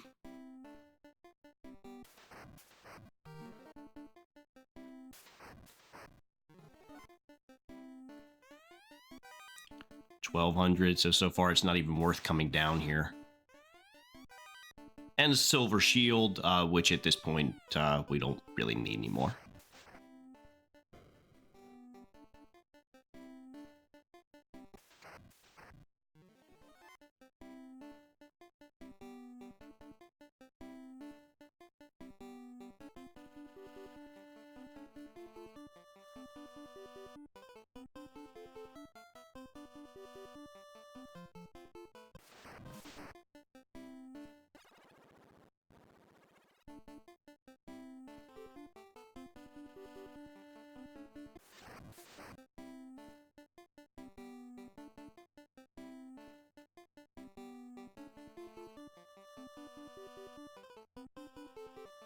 All right, right here, a bat really got on my nerves. So I've got this bat who won't get out of the way. Now I decide I'm going to let him kind of like get out so I can go around him. Okay, then I get down here and there's this bat blocking me right here. And there's nothing really you can do. You just kind of have to wait and he'll eventually kind of get out of your way. But it just really makes it frustrating. I don't get why they're in the game. They serve no purpose whatsoever, at least at this point. You can't attack them, so I guess they're just like decoration, but it's just so annoying. All right, so boss fight time. This is the Earth orb here.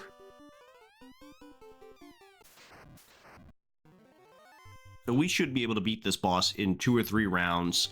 No problem really whatsoever based on our decisions that we've done so far. So the fighter's going to attack, and Don, your the red mage, is going to use fast on the fighter and the black belt.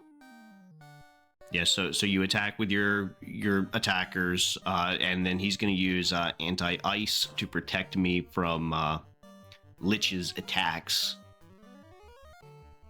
So fast is going to enable me to make more attacks.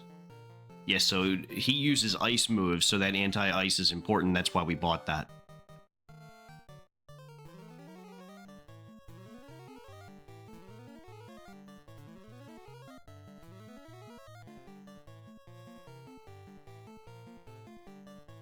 Now I'm going to use fast on Ralph the black belt.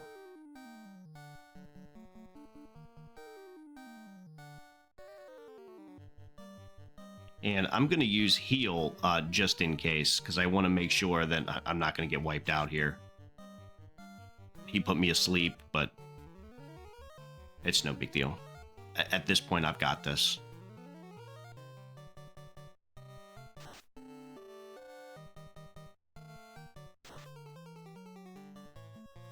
There we go. He's done.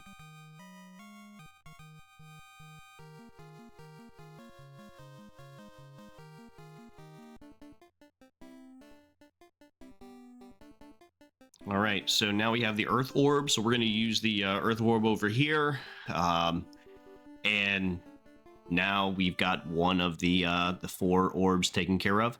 And we can just leave the cave just like that. That's all there is to it.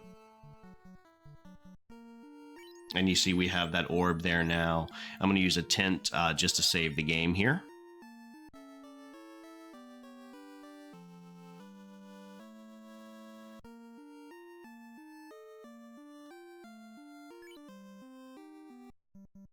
And we're going to go back to Melman here.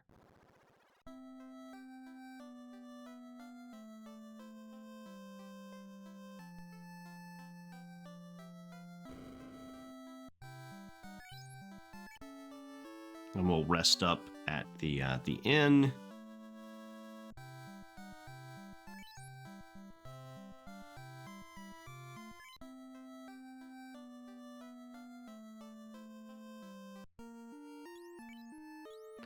All right, so we can sell any excess items. My black mage or red mage now has another level of spells that he can cast. So we're going to go here and buy a couple of spells here. We're going to buy Fire 3 for Don the red mage. And we're also going to buy a white spell for him now. We're going to get Cure 3. Eventually, we would probably want to have Life and some of the other ones, but Cure 3 is the one that I really want here. There we go. Fire 3 and Cure 3. So we are pretty much done here. Just make sure that you sell any extra stuff that you have. Stock up on any potions. You can go around and talk to some of these people, but they don't really say anything that interesting. But we want to go back to Crescent Lake. All right, so we want to talk to, in order to progress the story, there's a guy here that we need to talk to. He's going to give us a new item that we can use to advance the plot. So you can talk to all these sages and wizards if you want to, but the only guy that you really need to talk to is this person over here.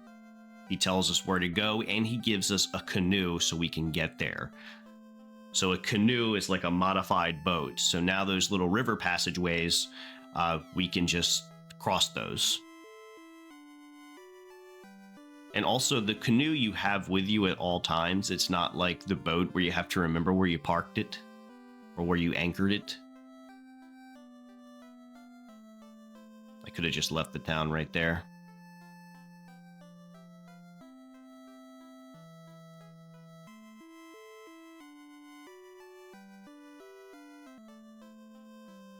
All right, so we're going to go to the volcano now. and try to get or work on getting the next orb. So with the canoe, all you got to do is just walk into the river, and there you go. So apparently you just, maybe it's like a blow-up canoe where you just kind of always have it at all times. And there's a little bit of a maze here, which again is another reason why you really need to have a guide when playing this game.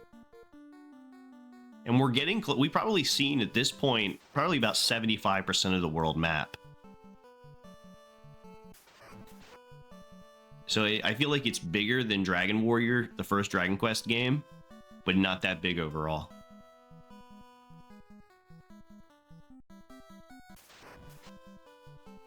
And here's the volcano.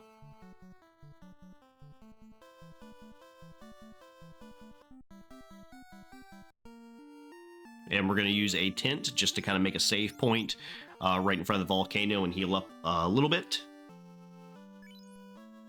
Leo at this point in the game is getting very strong, your fighter. The volcano is by far the hardest place that we've been to yet. The fights in here are huge.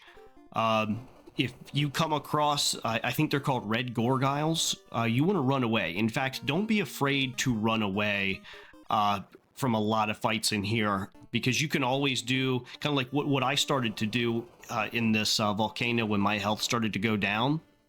Is I started running from like large groups of enemies, and then once I kind of got ready to leave the volcano, then I kind of went back inside, fought a few smaller enemies just to kind of make up that XP. Inside this volcano, there are a lot of tiles that will damage you. Every time you take a step on these lava tiles, they will do about 1 HP worth of damage every one you step on. So in this first floor here, it's not that bad, but when we get to lower floors, yeah, those right there, those red gorgiles, those suckers are dangerous. Run. Most single enemies though you can easily handle, but yeah, the red lava tiles, when you walk over those, they will damage you. It's not that bad though. Giant sword, no issue, really, no use for that. We can sell it. There is some really good equipment in here.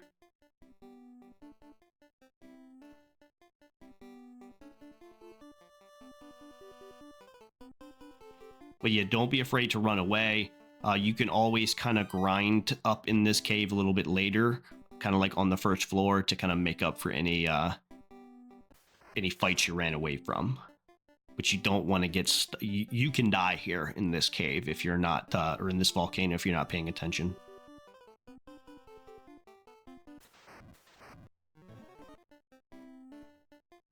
Especially with those red gorgiles.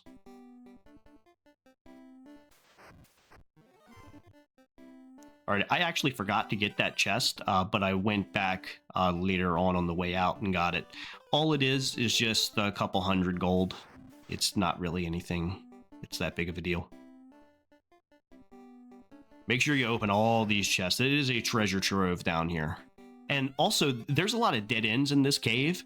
It is designed to really kind of confuse you. Like, this is a death trap. They were really trolling the people when they made this. Some of this stuff is good, but we've already got it. Or we don't need it. Heal potion, cabin we can always use. 1975, that's a good year. And you can use those fixed spawn points. You can manipulate them and use them to grind. Like, just fun. And I actually did it later on in the cave. I found something that I could easily beat, but he offered a lot of experience. I think it was the Grey Worm. All right, Silver Axe. We can use that sucker. We can use the Silver Axe.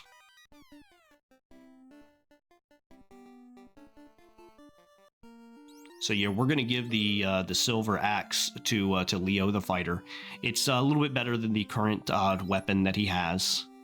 Yeah, so he's using the Silver Sword. We're going to give him the Silver Axe. He's still level 16. I do level up in here. So we're done. We can, once we kind of find those treasures, we can make our way out. We've collected all the treasure in that area of the cave. At that point, also my health, you can see, like I used a ton of items and spells and stuff to survive in there. I used a lot of heal potions, pretty much all of my spell charges. But yeah, so we're done, kind of like treasure hunting on that floor. But we need to go back outside in order to heal. So I used one of the houses to heal because the house will also restore your spell charges. And I think I even used a couple of tents, some more heal potions, because you want to be almost to full health when you go back in. Especially like your fighter and either your black mage or your red mage, you need to have kind of like high health for him. The fighter is becoming more of a tank as we progress through this.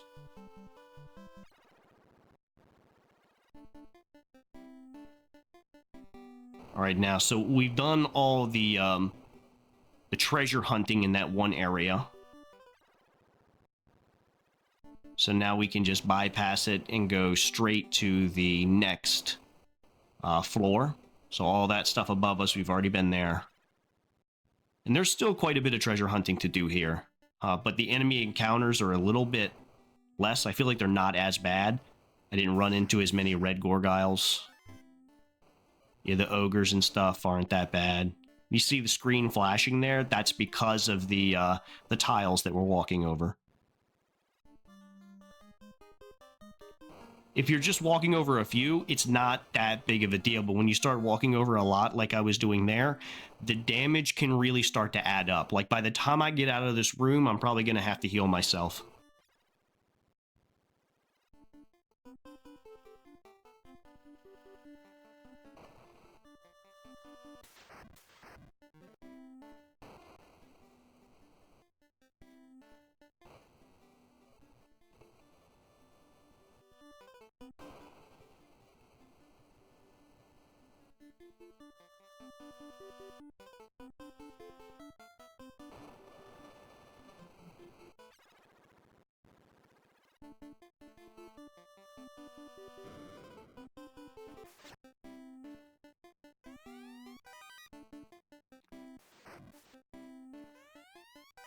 There is so much money. You're going to be loaded by the time you leave this this volcano, because there's so much money to be found in these chests.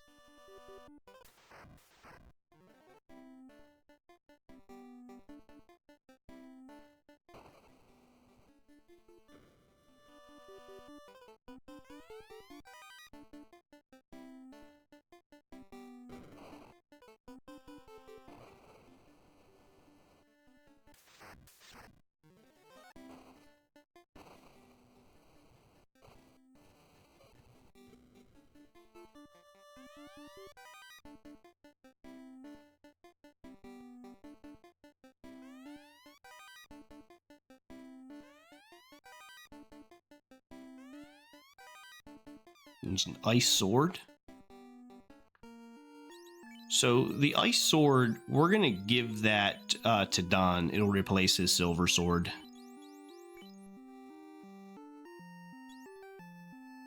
Be a little bit better for him.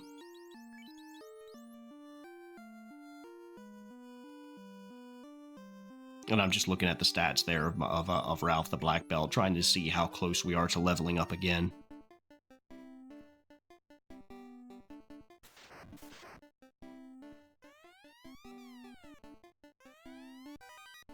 A flame shield.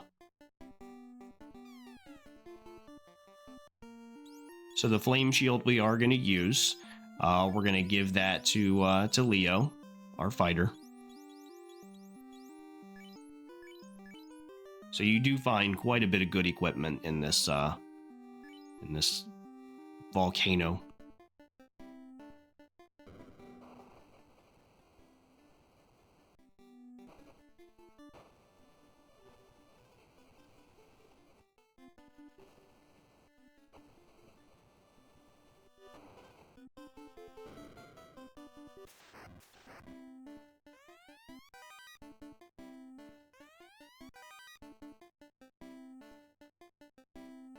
It's like, why even bother opening those chests at that point? And again, I was just checking to see how close I was to leveling up.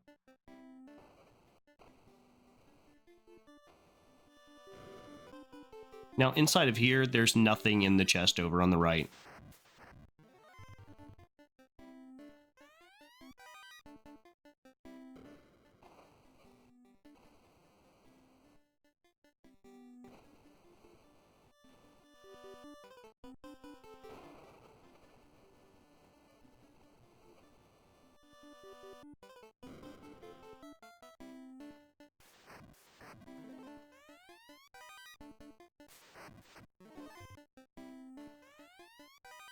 Here you could probably grind a little bit because those are forced spawning counters, and you'll face kind of like the same enemy over and over, and it's just one enemy, and you could take him out in maybe like 1 or 2 cycles there. All right, this place is designed to be a maze, but you just want to go to the left.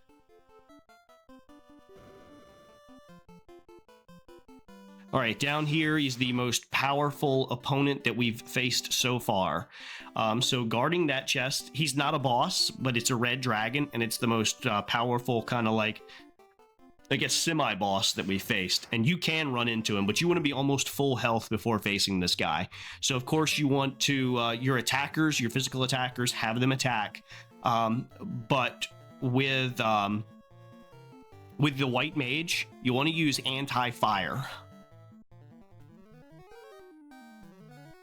You can have your Dark Wizard or Red Wizard use like ice moves on him, but you don't need to. The anti-fire is important. Like, you really need to have the anti-fire. Right? And I should be able to beat him now. But yeah, casting the anti-fire. You can also heal up with the Red Mage, White Mage, if you need to.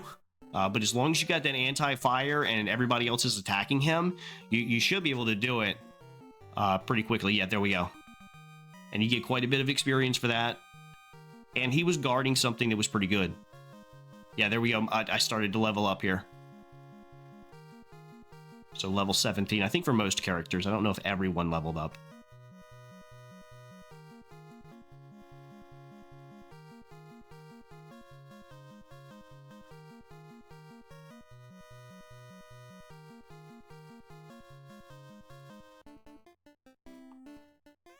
All right, so inside of this chest, we have some flame armor, which we're going to equip to Leo, the fighter, because it's a little bit better than the steel armor that he has.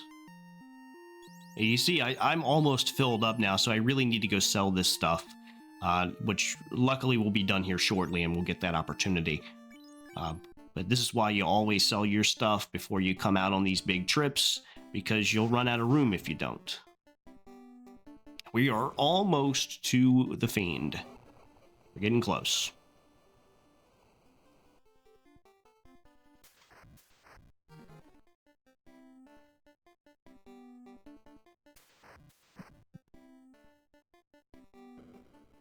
And here we are.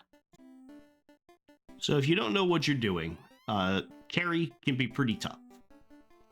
Which I'm not sure. There's debate as to if this is a mistranslation. Like if they wanted to spell it carry as in Carrie from the Stephen King book.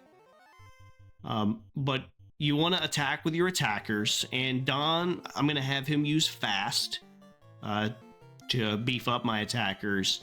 And Mike, the White Mage, is going to be support. So we're going to use an anti-fire. Anti-fire is essential. Without anti-fire, you're going to have a really bad time here. But that's the basic of the strategy. And I continuously used fast with my Red Mage, and I alternated between my 2 attackers. I don't know if you really need to continuously use fast. I think it lasts 3 turns, but I wasn't sure, so I just kept using it and alternating. If you know what you're doing here, it's not that bad. And you'll see now I'm using Cure with the White Mage just to keep my characters healed up. and that's what he's going to be now. He's going to be support like that.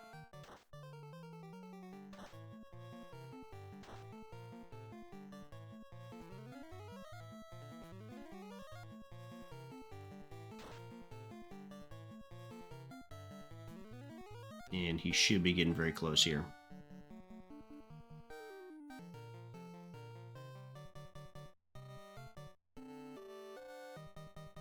And you see I used Quick again on Leo, and I don't think I needed to.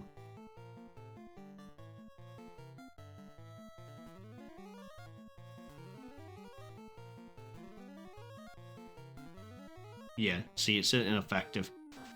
I could have probably just attacked with Dawn. Or used ice or something.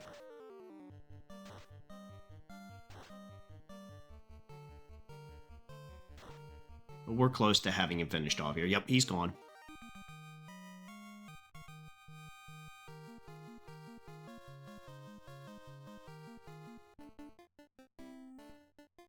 Alright, so just like last time, we're going to go touch the throne room. You can just kind of exit the volcano just by walking past the throne. And we're going to use a tent to save, heal up a little bit.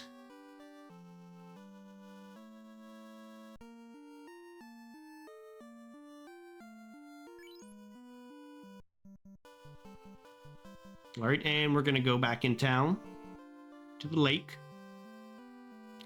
And we're going to sell all the equipment. So I've sold all the excess equipment, just like always, restocked on potions, etc. And this guy right here is going to tell us where to go. We need to find something called the floater.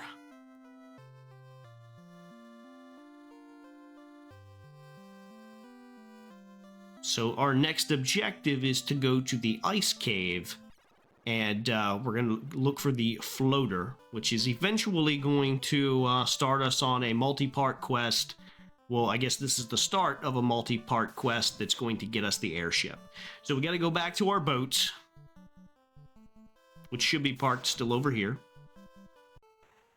And then we're going to head north, I think.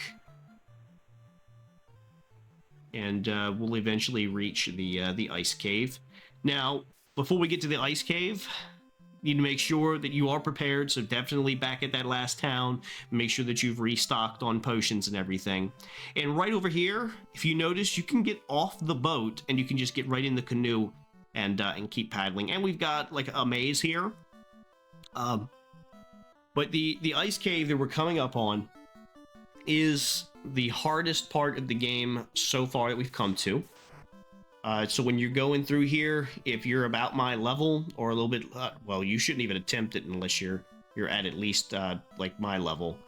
But a lot of enemies, it's very difficult in the ice cave to get through without running unless you are over leveled. So if you come up against some enemies that are giving you some trouble, don't be afraid to run. Because you can there's a lot of enemies that have one-hit death moves. There's a lot of enemies that that can petrify you and turn you to stone. So this is a very dangerous place, and a lot of people that have played this game will tell you in forums that this is like one of the hardest spots in the entire game. So again, don't be afraid to run away from fights. I ran away from a lot of stuff in here. The undead enemies, you can pretty much handle them with harm and fire. But a lot of the other enemies, if you have a large group of them, don't be afraid to run. And in some places, you'll get stuck and you won't be able to run away, so you'll have to face them. Make sure that you save those life spells, those spell charges for life.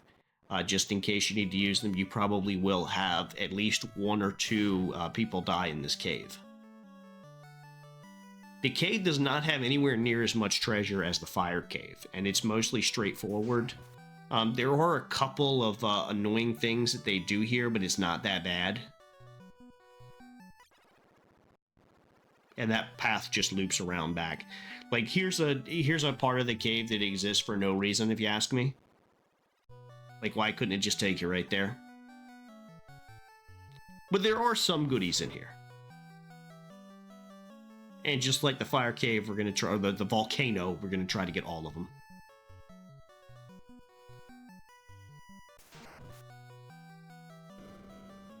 Now, those little holes in the ground, don't step on them, you will fall through. We cannot get the middle chest without falling through a hole, so don't even try. We're just going to get the chest on the sides for right now. That's cloth, not really useful.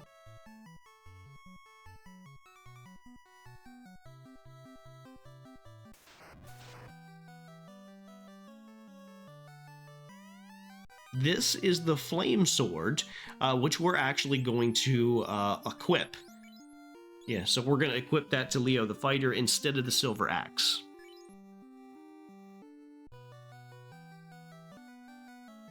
And again, we can't get the middle one yet, so we're just going to fall down that hole so that we can carry on. But we can't get that middle chest yet, so we're going to circle back to it. So just like in the volcano, stepping on those things will actually hurt you. So when you step on those little tiles right there, it does damage you. I did not delete this fight because it can be really challenging, the frost dragons. I used Fire 3 on them with Dawn, and I'm also going to use anti-ice with my my White Mage. It's essential that you get that anti-ice up.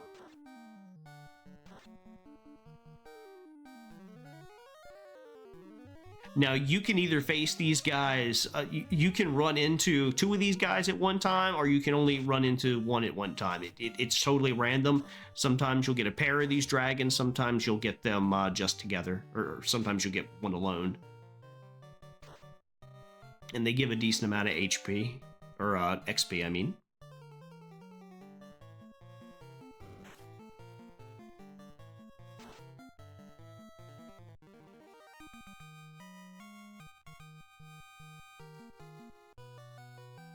And we got 2 chests. Ice armor there.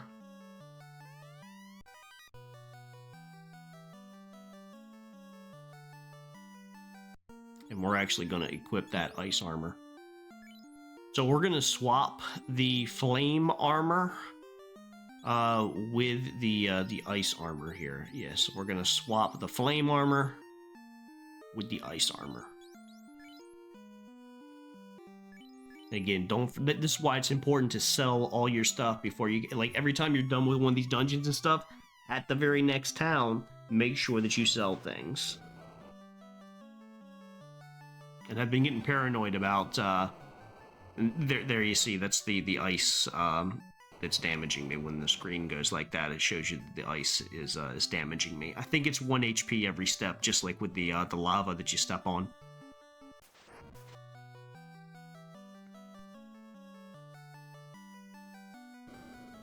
And there's 6 chests in here. And there's some good stuff.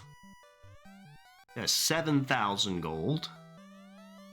5,000 gold. And you're going to need all that thousands of dollars to buy back the health potions that you're going to use up in this cave. Because at this point, you've probably had to use a ton of health potions to stay alive, because it's so brutal in here.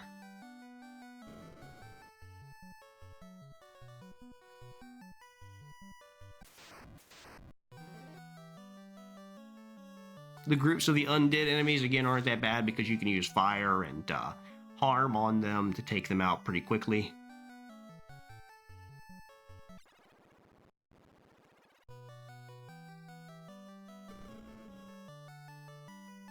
We've got 2 more chests. A heal potion, which again, we're definitely going to put that to use probably.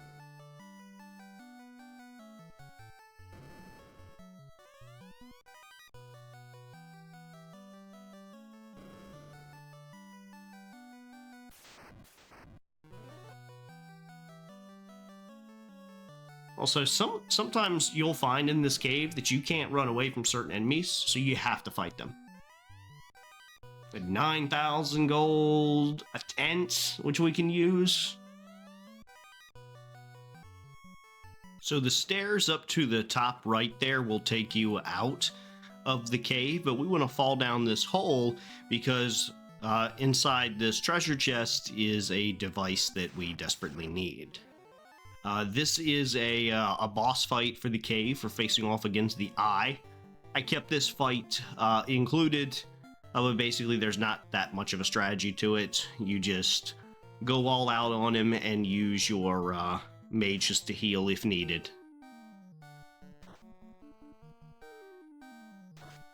After such a dangerous cave, I was expecting a really brutal boss fight, but he was pretty easy. So inside of this chest is the floater, which is an item that we're going to need to unlock the airship. All right, yeah, so fall down this hole right here, and this takes you to a familiar area. So now you need to backtrack to where we were and go up the stairs where we were previously right here, and you'll be able to exit the cave. And you're going to want to make a save, and you should now be done with one of the hardest parts of this game. All right, so we want to go back to the lake and sell all our extra equipment and find our boat that was there. So yes, we want to backtrack to the lake, sell all our excess equipment, heal up, and then go to where we parked the boat. All right, so I'm here at the boat, and I am going to sail south, and we're going to use the floater that we just got to unlock the airship.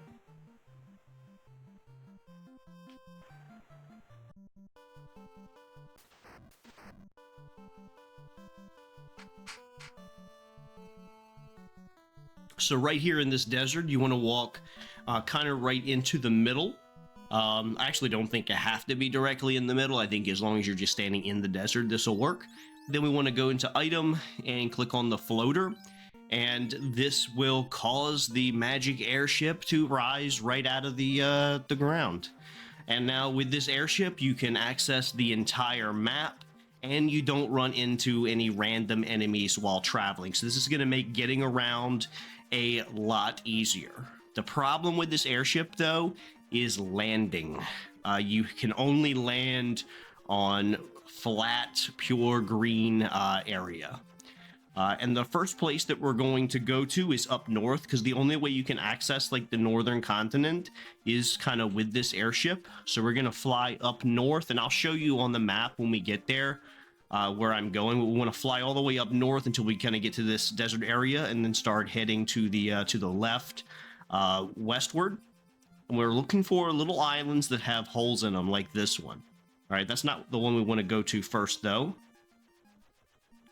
We want to go to this one. And there's a few items to pick up and some people to talk to on these islands. And yeah, I'm going to show you where I am right here. Just if you're following along, you know where I'm at. And I always encourage people that are playing this game, find yourself a map online that's labeled. But you see the blinking light at the top left there, the northwest. All right, so we're going to explore these little islands, and you see there's a dragon here that we can talk to. Whoops, come on. And he's asking for proof of courage, so that's kind of like the hint of what our next objective is going to be. Got a cabin in here. Yeah, so the next thing we're going to be doing is just kind of exploring all these little areas with our airship now. 500 gold. Soft potion. And again, when you go and sell your equipment at the towns, make sure that you're constantly stocking up on items. And we're just going to fly to another one of these islands.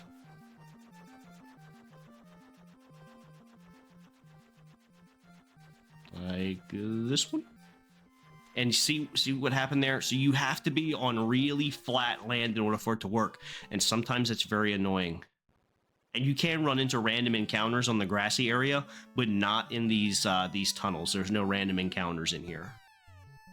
And I don't know how to pronounce that name, Bahamont or Bamont, but he's a creature that's kind of like in every Final Fantasy game, it seems like. He can be an enemy, he can be an ally, an NPC, but he seems to be in like every Final Fantasy game, it seems like. And we're gonna go to the next tunnel here. And this one is very long. Like it loops completely around unnecessarily. But yeah, so this is a long tunnel.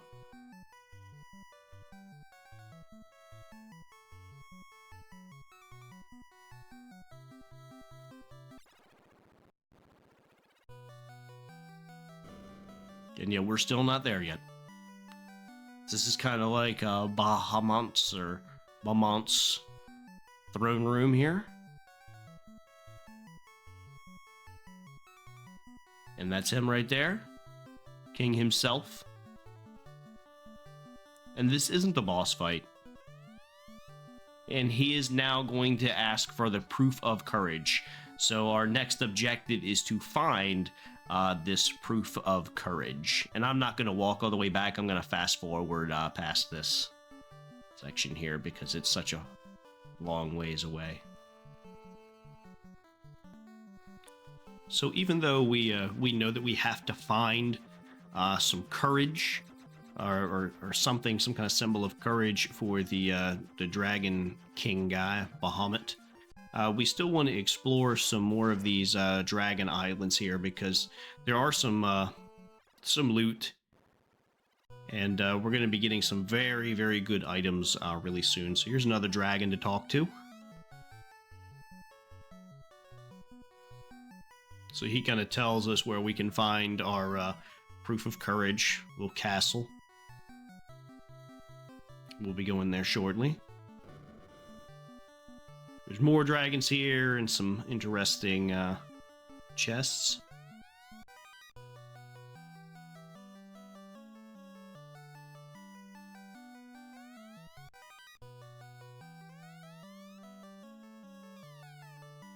The money that we're finding here is nothing like the money we were finding at the more recent dungeons.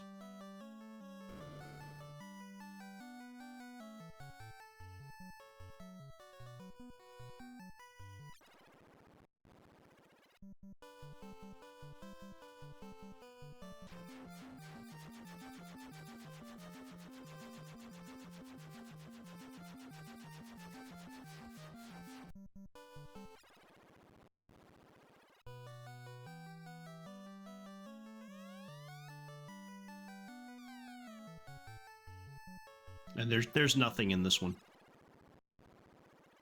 Except him to talk to.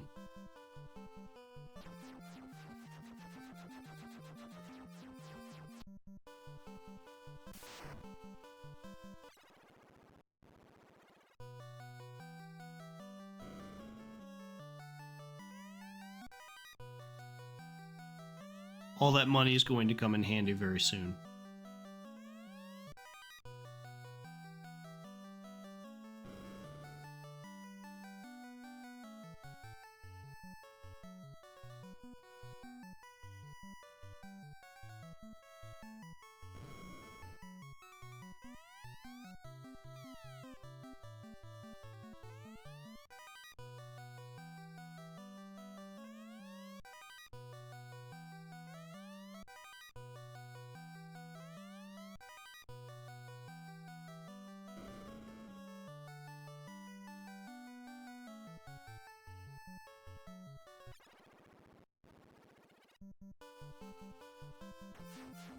Alright, so now we gotta go exploring here to find the castle where we're gonna find our courage. And there we go. Alright, now getting there can be tricky because we don't want to use the airship. because there's nowhere close to that castle that we can land. So if we use the airship, we're gonna have to land on like the whole other side of this island and walk, and it's gonna take forever, and there's gonna be lots of powerful enemies. So the easiest thing to do is to go get our boat. So fly to where the boat was, which should be in the lower right hand corner of the screen where you got the airship. So fly there, get the boat, and then come back to where that lake is. All right, so I'm where we parked the boat, which was near where we originally got the airship, and now I'm gonna go to where that little river is that leads to the castle. So it's actually easier to use your boat to get to the castle than it is to use the airship. I think the game kind of wants you to use your airship, but it's actually a lot easier to use the boat. And there's like a little inlet here that will let you in. And we have the canoe, so we can just go right down the river. Here we go. And right here. This castle has a lot of good stuff. Not just the courage, but a ton of stuff. And we need to use the crown to be able to access this this castle, and that's an item we got a long time ago. Well, not that long ago.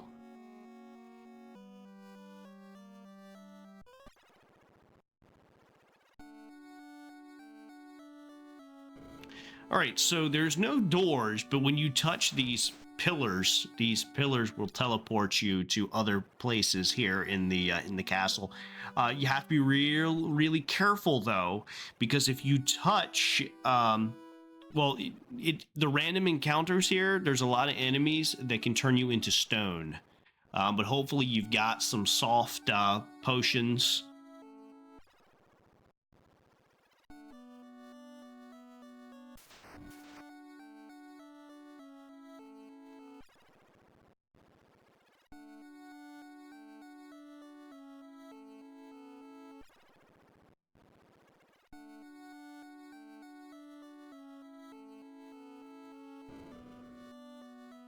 All right, inside this chest, we've got a Zeus bracer. Okay, so this is a very, very special item. We're going to give it to our White Mage, but we're not actually going to equip it. We're just going to put it in our White Mage's inventory. So it's an armor piece, but it's also kind of a weapon. Yeah, so we're going to put it in Mike the White Mage's inventory here. But we don't need to equip it. What that item does is you can use that item in battle and it does damage. So you'll never need to actually do a physical attack again. And I think it damages everyone, like not just one enemy. I think it damages the whole group. I might be mistaken, but I think it does.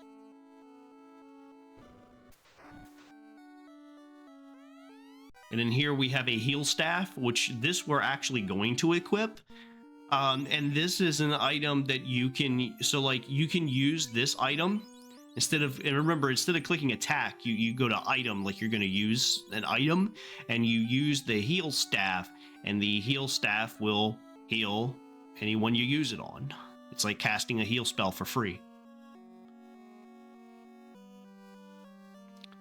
So the White Mage is starting to get a lot more useful this late in the game. It's about time.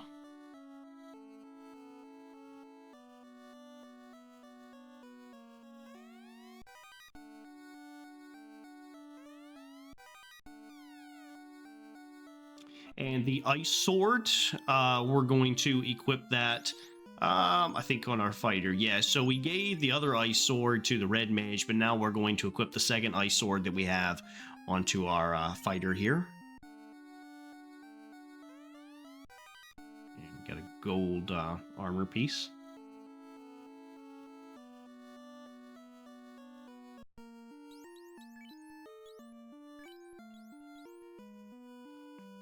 And yeah, we're gonna give the that gold ring to our red mage.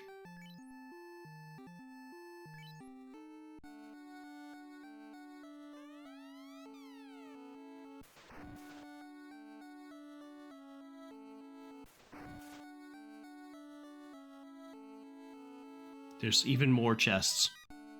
7,000 some gold, 1,000 or 1,400 house. And yeah, that chest is always empty, I think. And here's what we came for. A tail. So our courage is a tail. It's a tail of courage, but spelled like a rat's tail. This is the final boss for the dungeon. He's very easy. I didn't skip over it, but you can see me using the Zeus bracer there.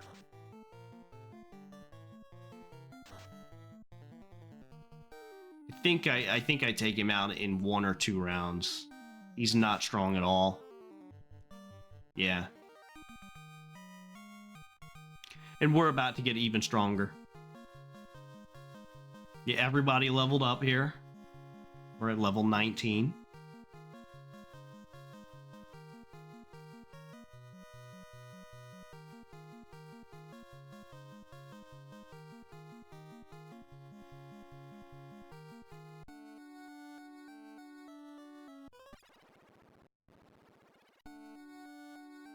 Alright, so we are done with this castle. So now we need to take our Tale of Courage and bring that to the Dragon King. Yeah, so we want to get in our boat, go back and get the airship. And now we're going to fly back over to the Dragon King and see what he has to say. See what we get for this little side mission that we've been on.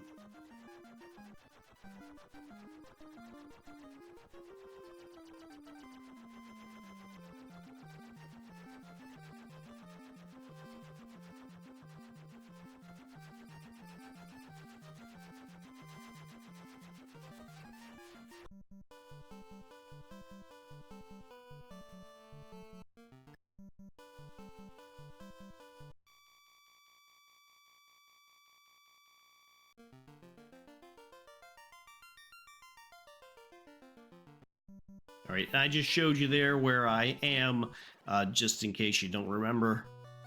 And remember, there's this long walk all the way around, but it's going to be worth it. We can get some good stuff out of this.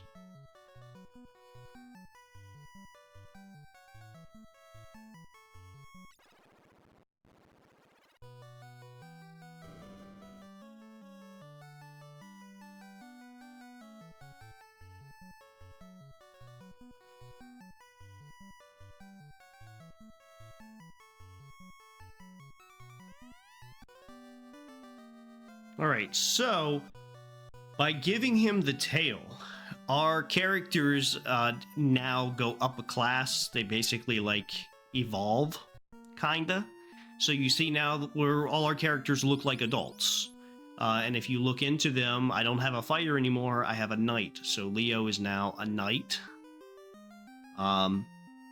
Which I think that just means he can equip better. Actually, I think he can learn spells now, or he will at some point.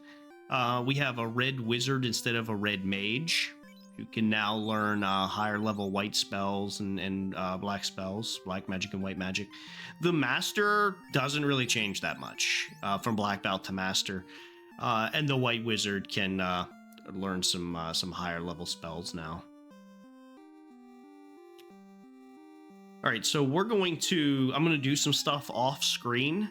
But basically, now that our wizards are stronger, they can learn some new spells. And I also have a ton of money that I don't mind wasting a little bit. So off screen, I'm going to go back and buy a couple of stuff. I'm going to put on the screen here in a second what I'm going to buy. All right, for the red mage, I'm going to get life. Well, I guess it's Red Wizard now, but I'm going to go back to Melmond and buy life, and then I'm going to go to Crescent Lake and get Lightning 3. And for the White Mage or White Wizard, I'm going to get the exit spell from Crescent Lake. And when I'm done with all of that, I'm going to move on to the next part of the mission, and I'll show you where I am on the map when I'm done with all that. Okay. So I went shopping, bought all that stuff I said I was going to get, and I've got the airship now and looking for a spot to land, and I'll show you on the screen where I am. Whoops. All right, right here. All right, so this is the next area that we need to go. There's a little town up ahead that we need to explore. And you can see here, I purchased the life spell for my Red Mage. It knew Lightning 3, or it knows Lightning 3 now. And I also purchased for my White Mage the exit spell. And I sold any extra equipment that I had. Alright, so we need to go onto the river here with our canoe and follow it to the next town. There can be some hard enemies here, but they're not that big of a deal. And you've got an inn that you can heal up in coming up here. Also, you, again, as always, anytime you like sell equipment, restock on any potions and stuff that you might need. But anyway, here's our next town. This is one of the biggest towns that we've been to. There's the item shop. And we're going to talk to a few people here. This guy here is weird looking. He got like a mohawk. I mean, he looks like he's straight out of like the Road Warrior. He's talking about a caravan. This lady here keeps talking about how beautiful her legs are and how nice it is to have nice legs. This person's looking for Oxidal. He's talking about mermaids.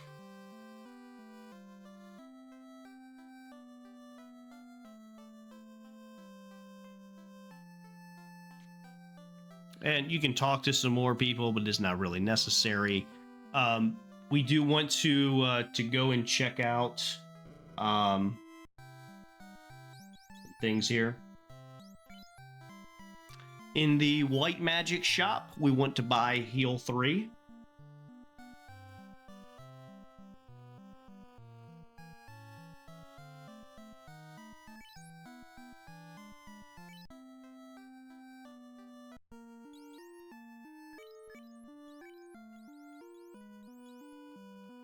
You see I bought Heal 3.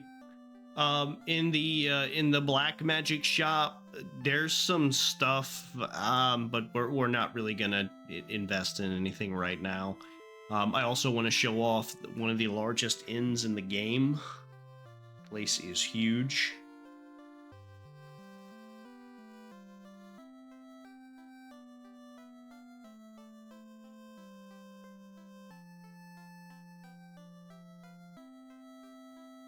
There's a dragon we can talk to. And if we've come here without going to the castle and getting the tail and everything, getting our upgrade, he'll have a different dialogue option, I think. And this guy's telling us about some place to the north that we need to go. He will not get out of the way. So I think there's like a submarine over there. Yeah, and we can't actually go over there and talk to the girl about it because he's in the way.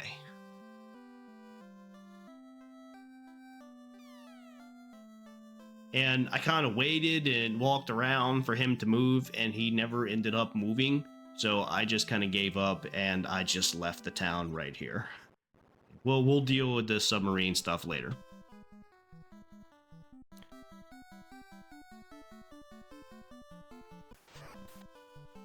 All right, so we're going to go back to our airship now.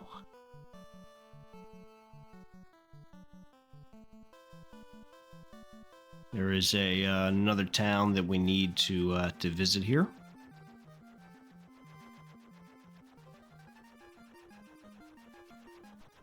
and it's not that far away. Gonna head up to the north and then to the west.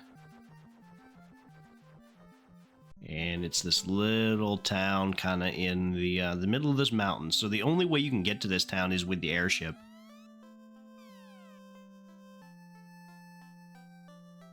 And the name of this town is Gaia. So you know we should be getting the Earth Orb soon.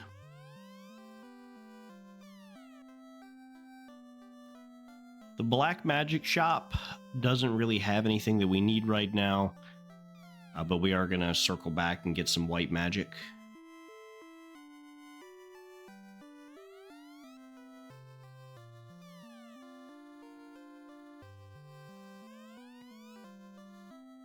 This guy tells us about brooms talking backwards. So if you read that backwards, do you have great power? I think is what that broom said. There was another group of brooms that were talking backwards earlier in the game. So we're going to get a spell for Mike here. The Cure level 4 spell.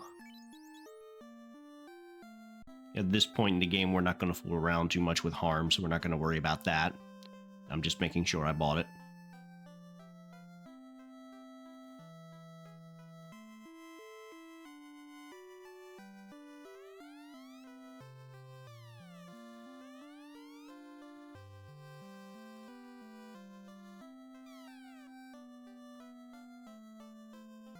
And that lady tells us where we can get the sign of courage, the tail that we just turned into the dragons. All right, so we're gonna sell some stuff and buy some stuff here. We're gonna get rid of the silver bracers for Leo, and I believe we're gonna get rid of the cap and the gloves from our red mage. And we're going to get protection rings for everybody. And these will protect us from those instant death attacks that some monsters can sometimes do that can kill you in one hit.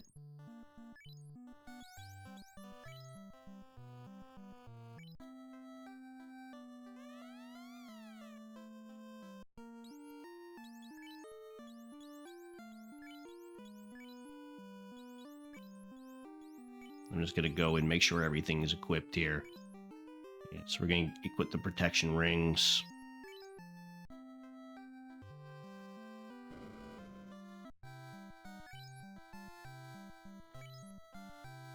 And I'm also going to go back in here and buy some other stuff. A gold ring for the master and for my white wizard. I'll equip those.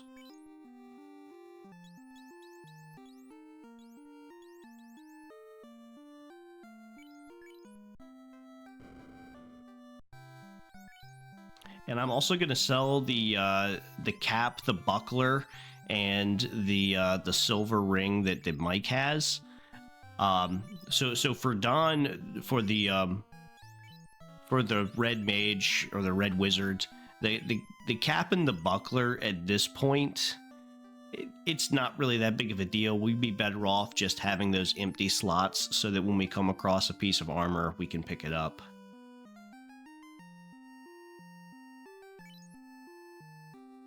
And yeah, that's what inventory should look like.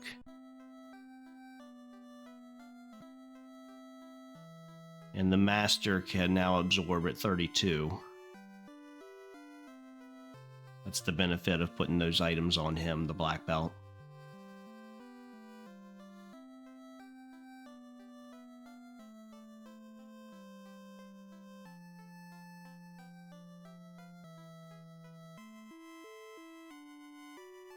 And over here, we're not going to really get anything from these places right now, but that's where the next level of magic spells are sold at.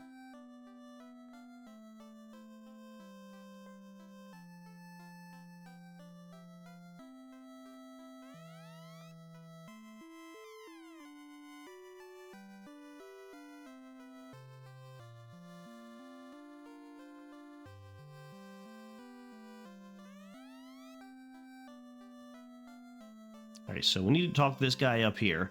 He has kidnapped a ferry, and he's bottled this ferry up and given it to a caravan. So we got to buy the ferry back from the caravan. The problem is you need about $50,000, 50,000 gold. And after buying all that stuff, I don't have that. So we're going to do another mission first, and then we'll go back and buy the ferry. So we're going to come back over to where we started. There's a waterfall right there. We're going to go up into that waterfall. But yeah, this is kind of like where we had the ship parked before. Down the river from Onrak, I think is the name of that town up there. And yeah, there it is on the map. So yeah, we're gonna go up river, but we're gonna pass by Onrak and go up to the waterfall. Because there is some good stuff in that waterfall.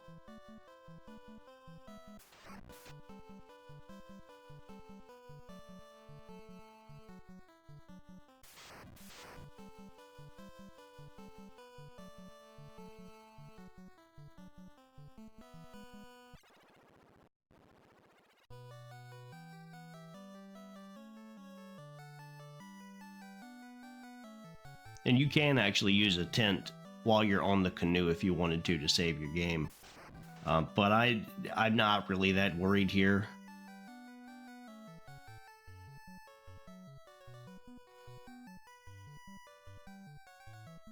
And there's a lot of good stuff here, but you don't get into like the very end of this this maze.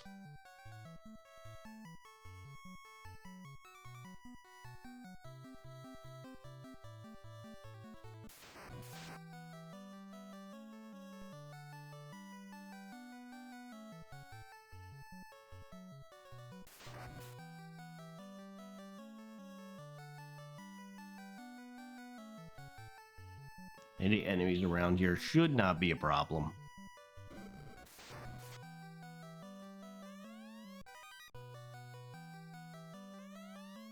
And look at all these treasure chests. We've got a wizard staff, which we're not going to use. A ribbon, which we will use. 13,000 gold. 6,000 gold. This guy here gives us a cube that we're going to use to get to the floating castle later.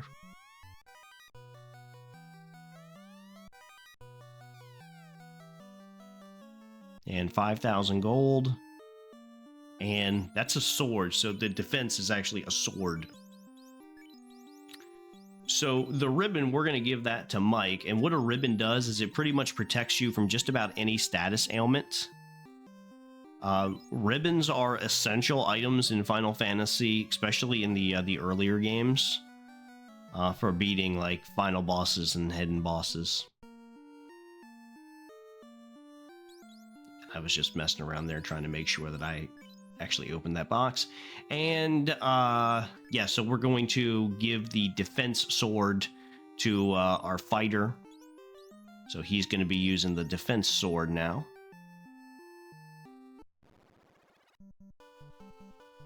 And I'm going to use the exit spell that we purchased earlier. And that'll take me right out, so that saves me from having to backtrack through that, that building. And now once we get back to the airship, we need to go find where the caravan is, because now after finding all that money, we have 50,000 gold. So now we're going to go and spend the 50,000 gold on getting the ferry back from that bottle that was given to the caravan. Now the caravan can be hard to find if you don't know where it is, but once you know where it is, it's really easy. All right, so it's right up here in this desert area, right there. So this little patch right here is where the caravan is, but you can't land on that. You can't land on desert. You can only land on like fresh grass. So the game wants you to park somewhere else and walk. But if you land exactly in that spot, you'll land on top of the caravan, and the game doesn't detect that you're on the desert anymore, and it lets you land here. So it's kind of like a glitch in the game, because they want you to like park that airplane like way on the other side of this desert and walk across. But nope, you can just do that.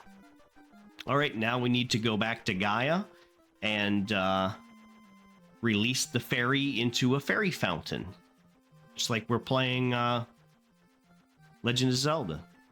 So we're back at Gaia now, and we're gonna land the airship. We're gonna walk in with our fairy in a bottle and release her and hopefully get something good.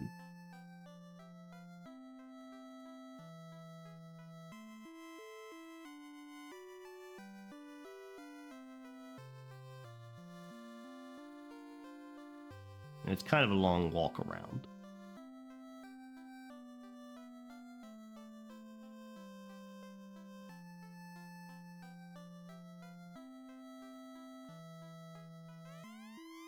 And we are going to need to do some grinding after this this section here. This guy, his dialogue doesn't change even now that you have the bottle.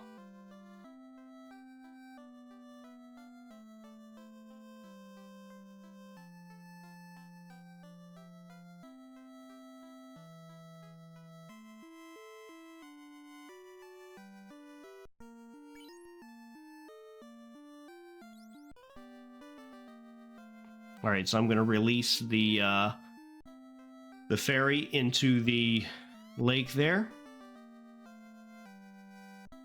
And we got to talk to the fairy, and she's going to give me Oxyale, or Oxyale. All right, so now we need to level up to about level 23. All my characters are level 19. We need a boost in level before we move on because we're going to need it. So I'm going to grind right here in the volcano until I'm level 23. And if you don't remember, the volcanoes down here, it's a kind of a good grinding spot, but there's other places. We just need to get to level 23. All right, so I've finished grinding. And I am now going to get on this submarine, and we're going to go and save some mermaids. I've moved my party around here. I am going to put my black belt, I guess master now, in second, and I'm going to move my red mage at the bottom, since at this point in the game, the red mage is the weakest member of my party now. All right, so we've taken the submarine and we've gone to the place that has the mermaids. There is a lot of treasure here to be found.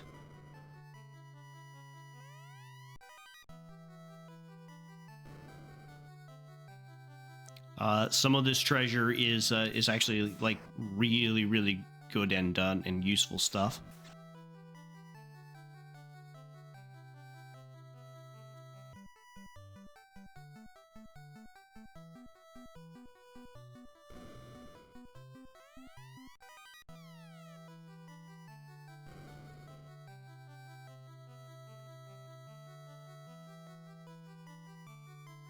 And after grinding up so many levels, none of the enemies in here should be a problem at all. With the White Mage also having the healing staff and the Zeus bracers, the White Mage is now a lot more, I wouldn't say powerful, but more essential to the party now. The White Mage, for a long time, I felt like didn't really do that much. But now, like, the White Mage can keep your party alive for a long time with that healing staff. Like, I haven't used a healing potion, I don't think, since I got the healing staff, and I haven't really had to worry about potions that much anymore. There are some things in here that can poison you, though.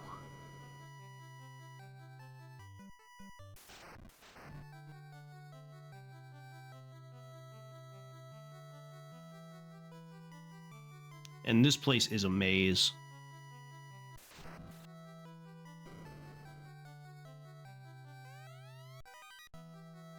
Okay, the opal helm. We're going to equip that.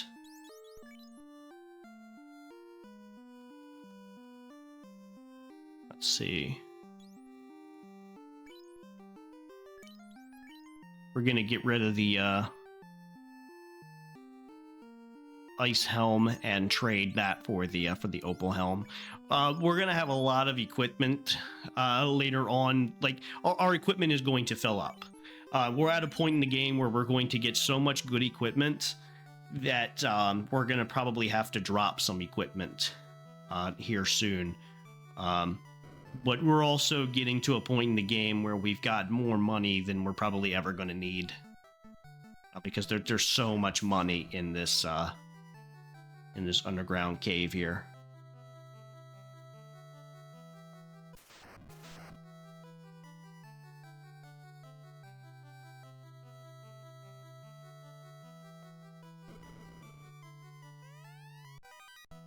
A light axe. The light axe. So, we already are. We're gonna give the light axe, not to the fighter. We want to give the light axe to the master, the black belt. Well, we're not going to equip it. We're just going to keep it in his inventory because if you use it like you use the Zeus bracers, it can do an attack that's similar to harm.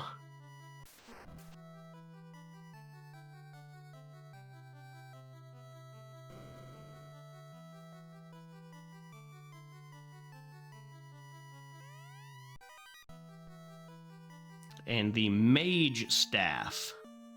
The mage staff, we'll give that to the, let's see here. Give it to the white wizard. We're still gonna have him equip the healing staff, but the mage staff, I believe, does like a fire attack.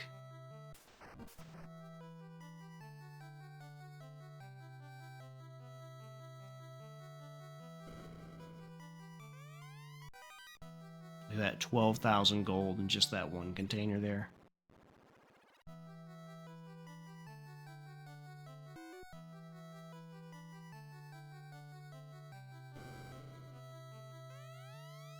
And yeah, there's mermaids.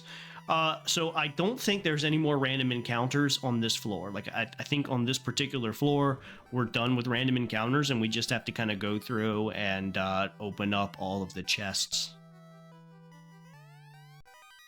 That is an opal ring. So we're going to equip the opal ring on our fighter. Instead of the gold ring, he's going to use the opal ring. It's a little bit better.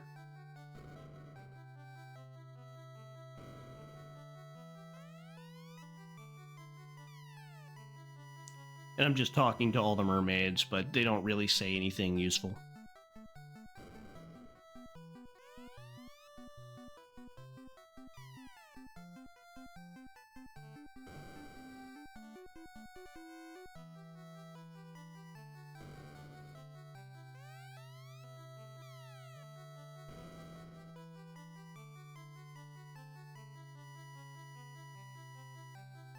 And there's a whole nother area over here.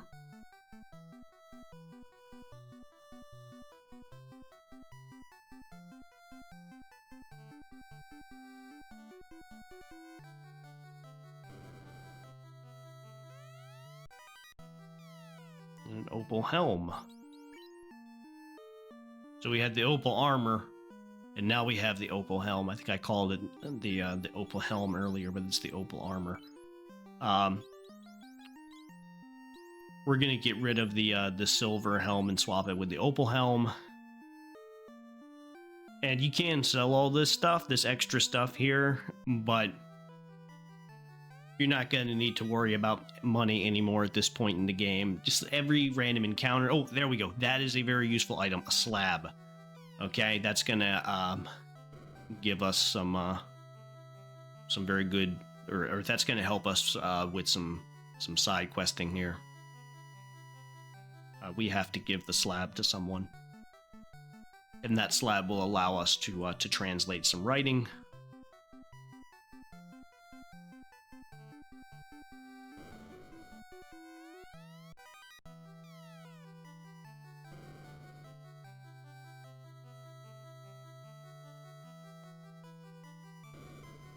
There's another mermaid.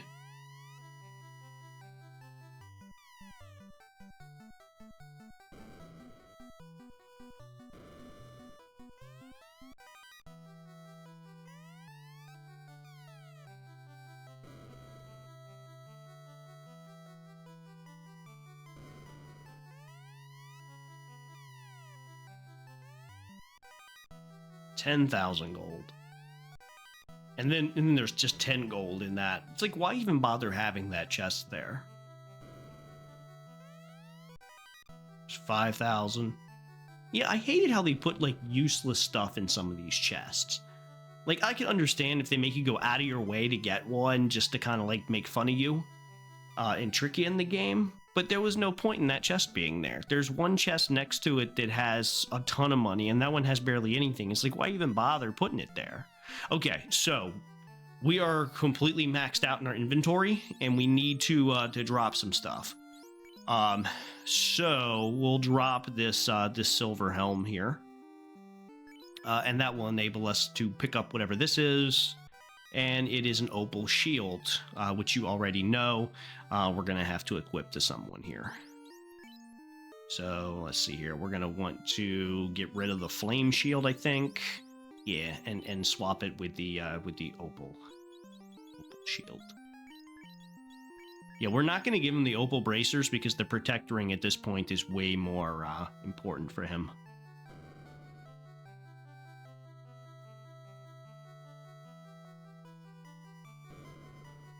Here's some more mermaids.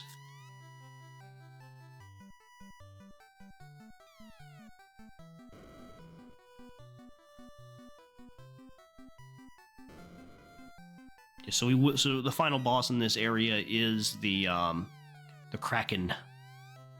And once we beat him, we'll get another orb. Even though we have 2 orbs, we're way past the halfway point. I would say at this point in the game, we're just past like 2/3. Like, we're in the home stretch. And we're done there, so I use the exit spell, and I sold, or I actually just dropped some inventory. I healed up at the inn, and now we're going to actually go back into the cave here and face the enemy. So yeah, so what I usually do is I do 2 runs when I go through these caves. One time just to get all the treasure, then I back out, I heal, I dump some of my equipment, I dump or sell some of the equipment, restock if I need to, and then go and face the boss. Because it's actually quicker to kind of just use exit and go back in anyway than it is to completely backtrack, because the boss is in a whole nother direction. And now we're back to having random encounters again.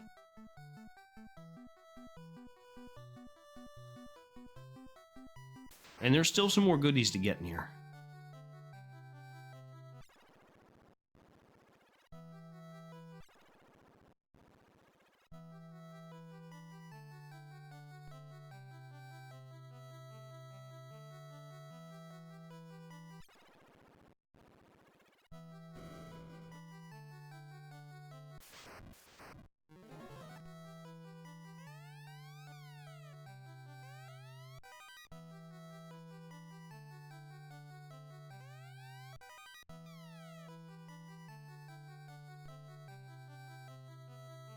I kind of feel like they got better designing dungeons in future installments.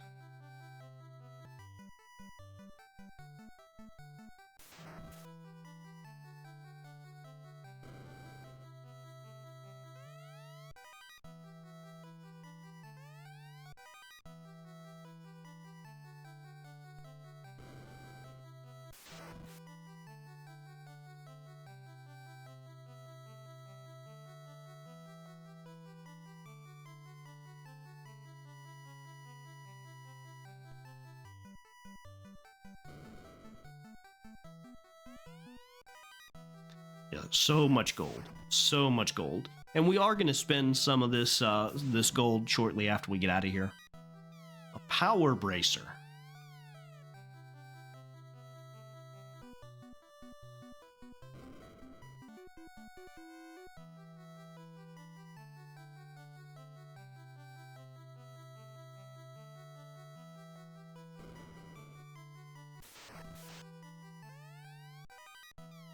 Another light axe.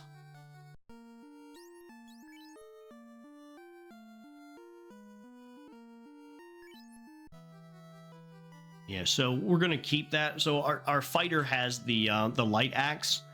So this way, our fighter, when he goes up against undead enemies where physical attacks don't do a lot of damage, he can use that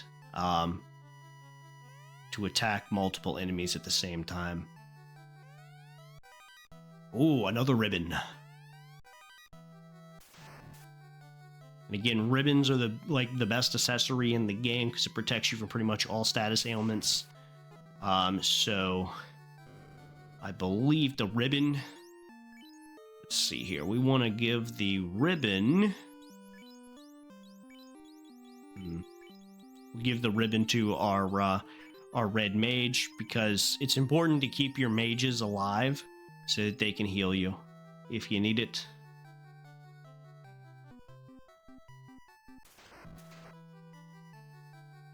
And we're getting close to the end of this cave here. We should be coming up on the Kraken soon.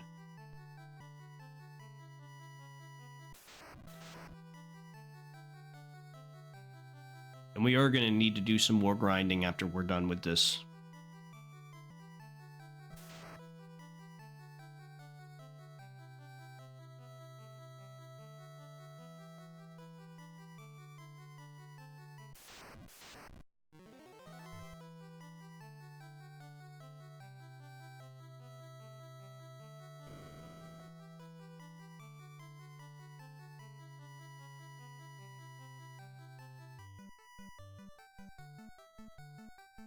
All right, yeah, we're going to go up here, make a left, and go down.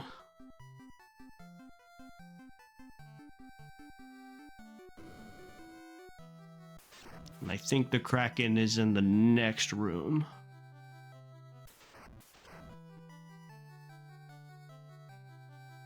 Right here. And we're going to use the same strategy that we've used on the other fiends. Use quick to give the warriors, your physical attackers, extra abilities. Yeah, so we're just gonna attack with our physical attackers. For the white wizard, we'll just use the Zeus bracers, and we're gonna use fast with our red wizard. Yeah, we'll cast fast on Leo the fighter, and this should be over in 1 or 2 rounds. I mean, look at that, 322 damage. I think the Kraken has 800 HP. So, I mean, he's already past halfway. I mean, he's close to dead right now. So, yeah, so this round should be it. And, yeah, just having him fight is... Yeah. 85. This might be it. Yep, that's it. Alright, the game is becoming a cakewalk now. Alright, so another orb is in our possession. And we're done here with the mermaids. And we'll go back in here.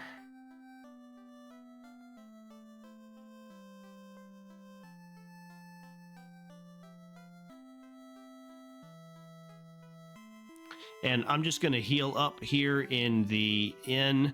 And then we got to take the slab to someone. So the slab that we found in there that had... Get out of my way. The slab that has... shows us how to translate stuff. We need to take that to her brother. And I believe... Yeah. So her brother is back in... I think this was... Gaia, I think, is where we're going. It's where her brother was.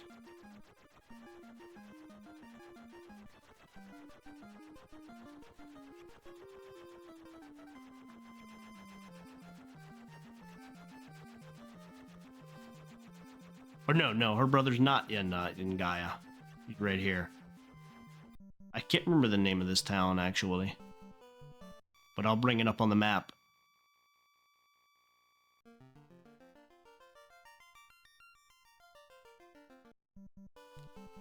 Was it Melman?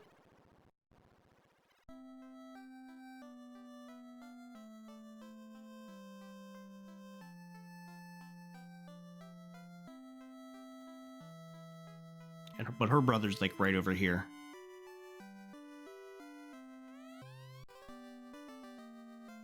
All right, and there's the slab.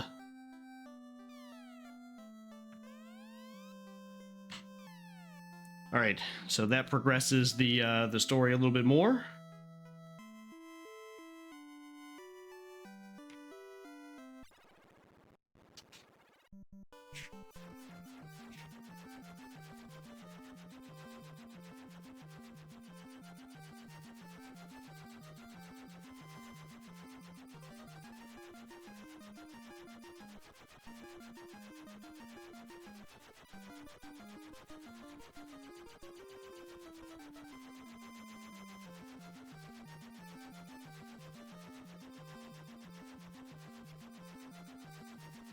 And now we're going back to Gaia.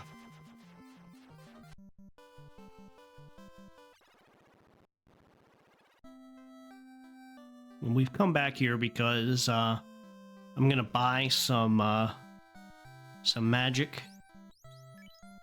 So for the Red Mage, we're gonna buy the Ice 3 spell, which I'm not gonna use that much, but it's a good one to have.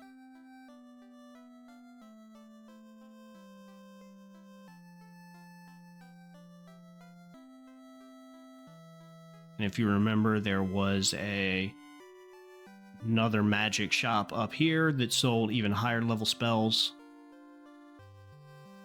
And once we're done here, we're going to need to grind a little bit so that we can get more spell charges. So I'm going to grind up, I think, to level 27. All right, so we're going to buy a white magic spell called Fade for our white wizard.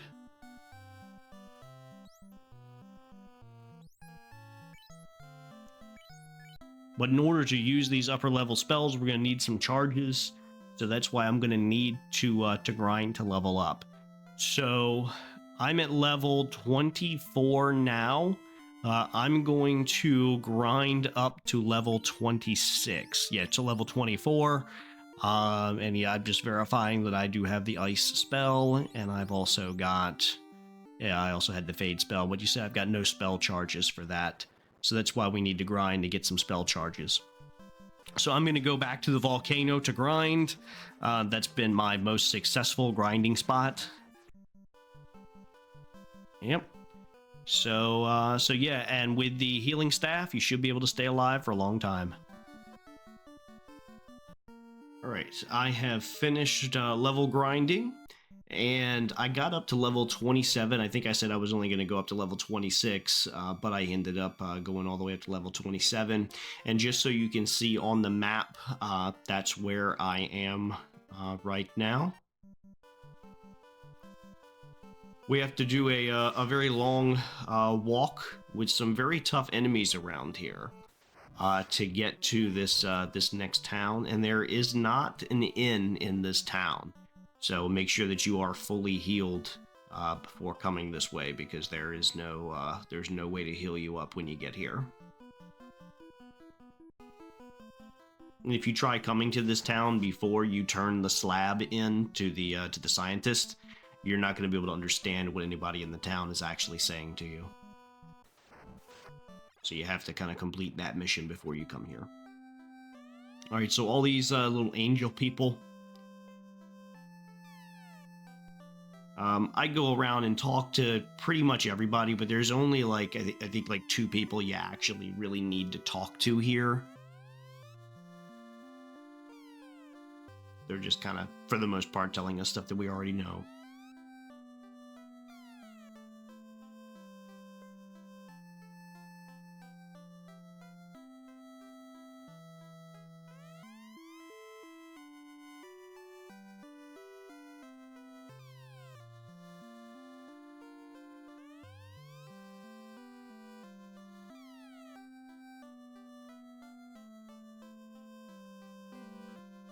And this person there would not get out of the way for me to get down here to talk to these people. So we're going to have to eventually go to a floating castle.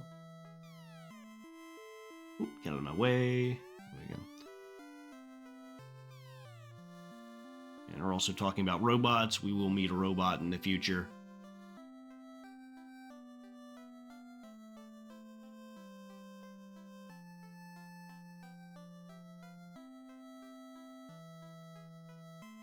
Again, these people just block your way.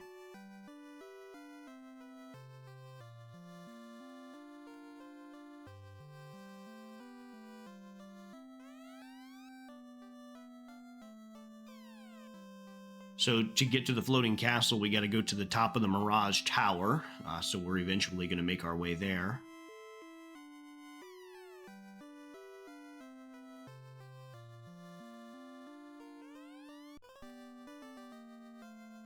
And this person gives us the chime. So this is the person that we needed to talk to. They give us the chime, which allows us to enter the Mirage Tower.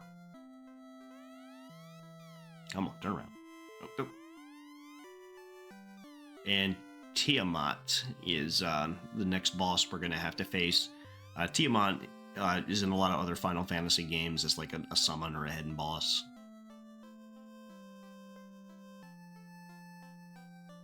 Now, there don't appear to be any shops or stores or anything, but if you go to the upper... And he got in my way again. If you go to the upper right corner here, you see there's a path. And this looks like you're going to leave the area, but you're not. And right here, there is a White Magic and a Black Magic store. The only Black Magic spell here is Nuke. We're not going to bother with that. I don't have a Black Mage anyway, but I do have a White Mage or a White Wizard, so I'm going to buy the Life 2 spell for him. The Life 2 spell is just like the regular life, but I believe it heals you at either half health or full health. When you use a regular life spell, you only have like 1 HP, so when you bring a person back to life with the regular life spell, if you have to get to heal them, but now you can bring them back to life and not have to worry about using a lot of other healing spells. Alright, I had to go somewhere else and heal because there was no inn there, and then I flew to the Mirage Tower, which is in the middle of this giant desert. Now, you cannot land the airship in this desert, so you got to go over here to actually land the airship, and now you have to walk all the way over to the Mirage Tower. And inside this Mirage Tower, you're going to find a ton of items. It actually kind of gets a little bit confusing because I'm going to be switching items a lot in here, simply because this place is just a treasure trove of good stuff. And I'll also be dropping a lot of items I don't need anymore. But there's so many chests in here. You also are going to get a ton of money that you don't really need at this point. The enemies, as long as you're using like the heal staff, you should be okay. And by the time we're done with this, we're going to find a way to make just about every single person in here be able to heal. Alright, so we're going to, let's see here. Yeah, the Aegis shields, we'll use that instead of the Opal shield. And we are going to need to delete some of this inventory here to make room because we're going to be finding so many good things.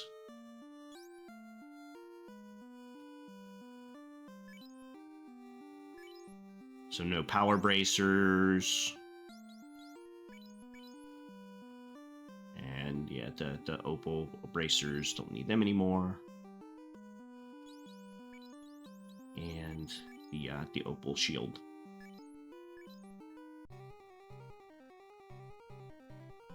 And there's so many, like 18,000 gold there. It's so annoying that they put all this money here. But then again, you know, in the earlier part of the game, we were desperate for money. We had to grind anyway. But it's almost like, why even bother giving us so much? Because the enemies drop so much gold now, too. And, you know, what realistically are you going to use all this money on? There's a heal helmet. I will look at that in a second. So the heal helmet, I believe, can actually be used as an item to heal. So you can use that to heal people as like a heal spell, just like you could with the heal staff. I'm going to give that to Leo. So now Leo can heal. He can use it as an item in battle to heal himself. And we'll get rid of the opal helm just to free up some of our inventory.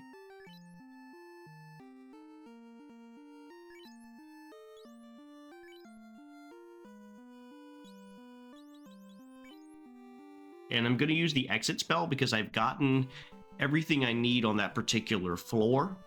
And now that we've got all those items, I'm going to back up a little bit, and I'm going to use a cabin to kind of like make a save.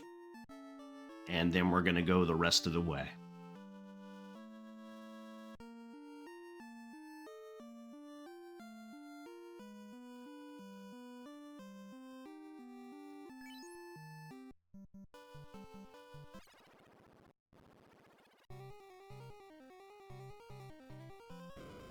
So we went in there and got some stuff. Now we're going to come out here and go upstairs and kind of walk around.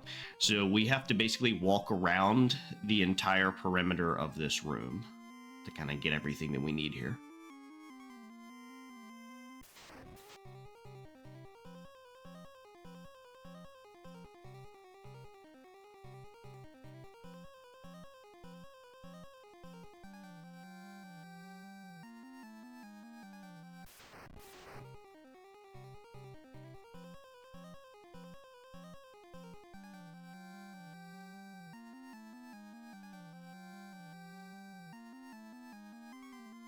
That's a robot guy up there. We're going to end up talking to him eventually.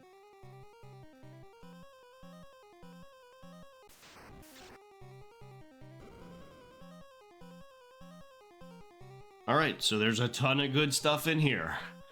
We'll start over on the right side. Dragon armor. 10,000 gold. A sun sword. Let's look at the armor here first. We'll swap or we'll use we'll give the dragon armor to the warrior there.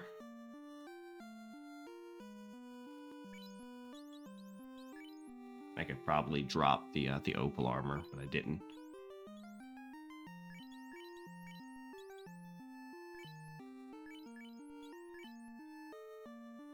And we'll have him use the sun sword.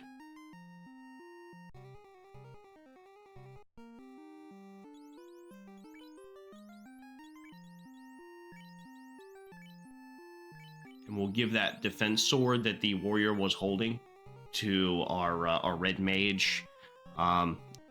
So like the red mage is kind of like a jack of all trades, master of none, because he can also do a little bit of damage too, as well as a little bit of black magic, a little bit of white magic.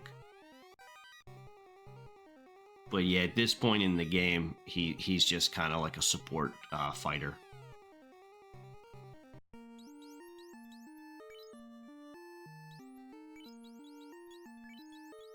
And Thor's hammer is a cool weapon. We're going to actually equip that to our White Mage. He can also use it as an item, and it does like a lightning attack. So he doesn't need those bracers anymore. The Zeus bracers, you can give them to someone else. Also, I found out that the ribbon does not actually protect you from poison. I thought it did, but I guess it doesn't, because I think in this place I got poisoned.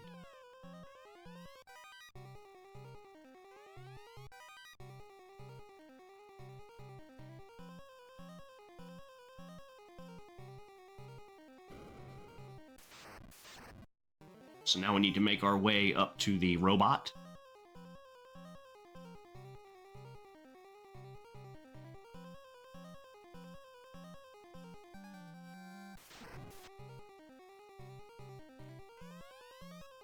So the robot tells us we need the cube to go to like the floating castle that we're getting ready to teleport to soon.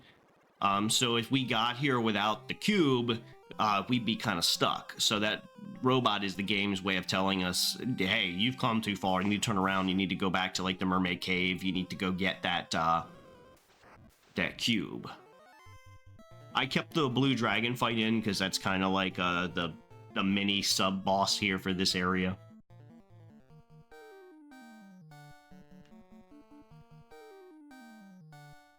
We're kind of going to take him out the same way that we've... Well, actually, you don't even need to use fast. You can just use your physical attackers and hit him. Yeah, with our levels and, you know, what we're doing right now, we're way, like, overpowered for that guy. There you have another robot. And he tells us once again, you got to use the cube. Well, we already got the cube. Now, this area is kind of cool. It's got like a sci-fi vibe to it. And again, there's a lot of treasure chests and things to get, so we're going to try to get everything. If I wasn't trying to get every chest in the game, I would have beat this a long time ago.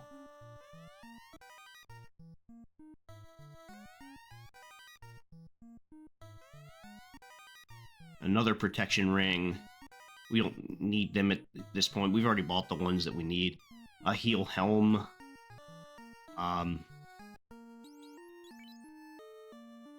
Let's see, we're gonna have to end up dropping some stuff.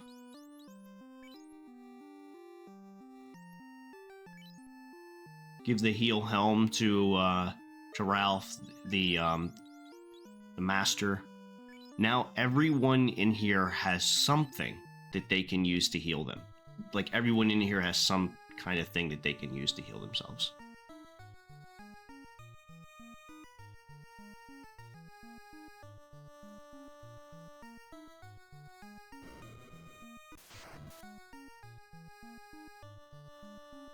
And we gotta work our way around the area.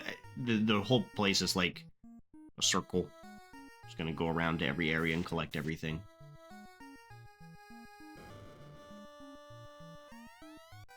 The Bane Sword, which isn't really... I could drop it. Like, we'll give it to our White Mage. It's just like, it does like a spell. I don't even remember what spell it does if you use it. I don't think I ever end up actually using it. You could probably just drop it. We don't need it.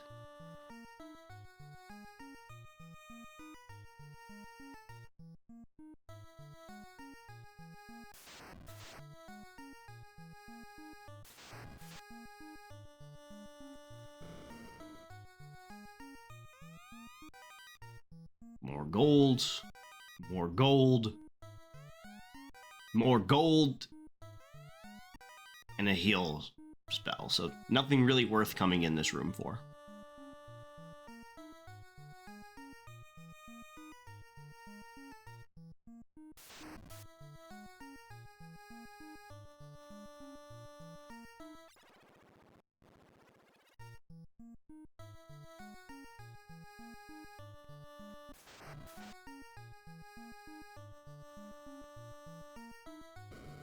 This is similar. We're just going to work our way around the room and collect everything.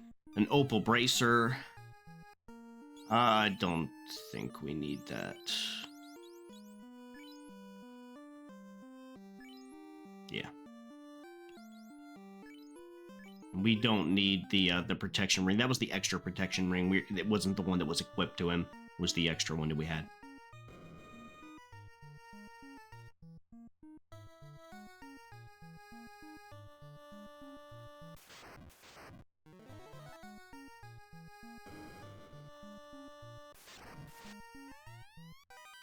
Opal shield, and another ribbon. All right, so let's see here. Almost got, we got three, or, yeah, we've got 3 ribbons now. So we'll get rid of the opal shield on Ralph and give him the ribbon. And we'll drop the opal shield.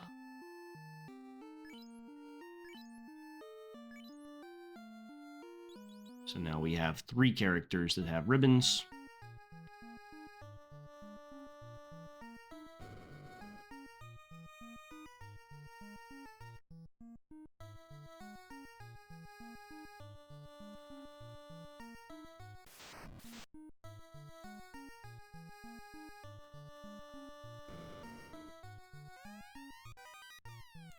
And we have a black vest, and I want to say that's a white vest in that case, but we're gonna have to like move some stuff around and drop it.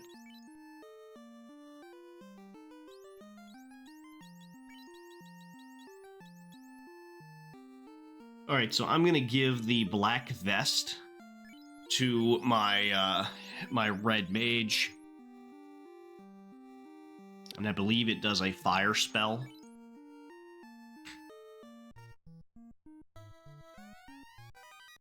And that's a white vest.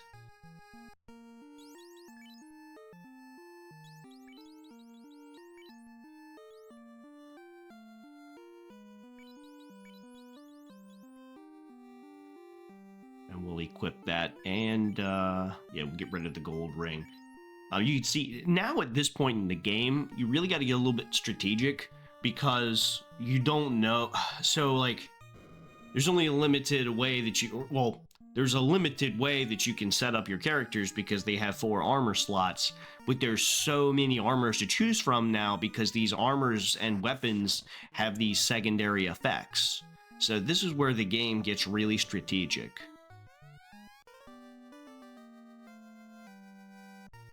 All right, an adamant, which will be useful in a little bit.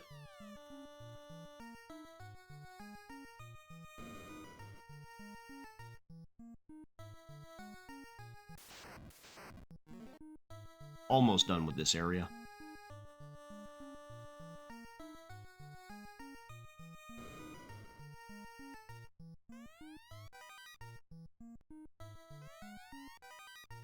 So much money.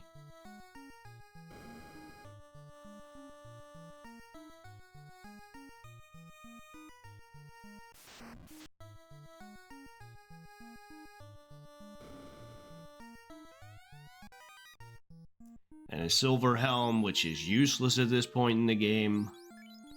Let's get rid of that. House.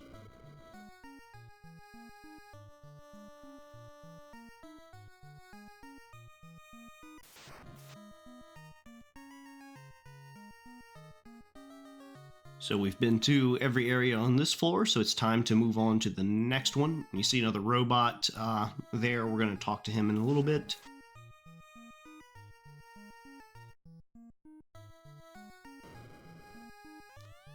And 4 chests.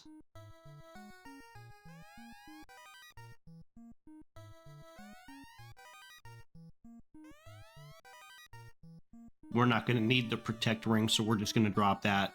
And the heal potions that you're still collecting, I would strongly recommend still keeping like a decent amount of heal potions on you, especially when we go to like the next area, just in case. If you're playing strategically, though, at this point, you're not going to need heal potions that much. You could probably get by using like the healing items and just the magic spells.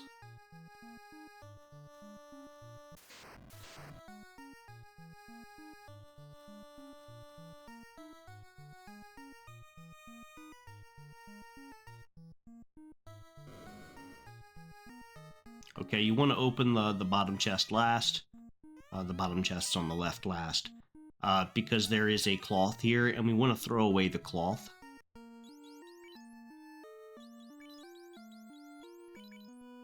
Because we only have 1 more spot left, and we want to be able to use what's in this chest on the bottom left. A protect cape.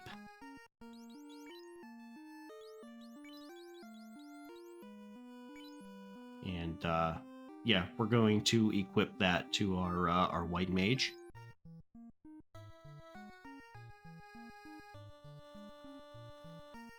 And yeah, we got all those chests, I believe.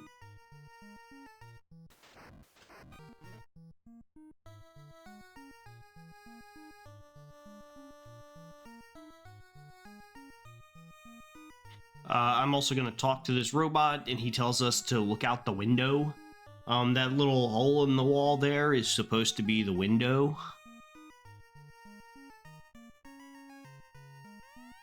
And it just, you can see the Temple of the Fiends from here, which is where the final area of the game is. So when we get done with this place, after we've got all 4 of our orbs, that's where we're going to have to head back to the Temple of the Fiends, which is like one of the first places we went to in the game. And we also backtracked and went there again, I believe.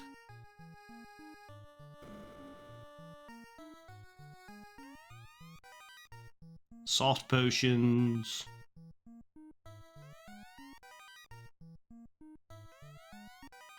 And the katana, I think I hung on to the katana, but... So the katana's like the best weapon in the game if you have a ninja, but we don't have a ninja. We went with the black belt and the master. So the katana's not really needed, at least for us in this setup.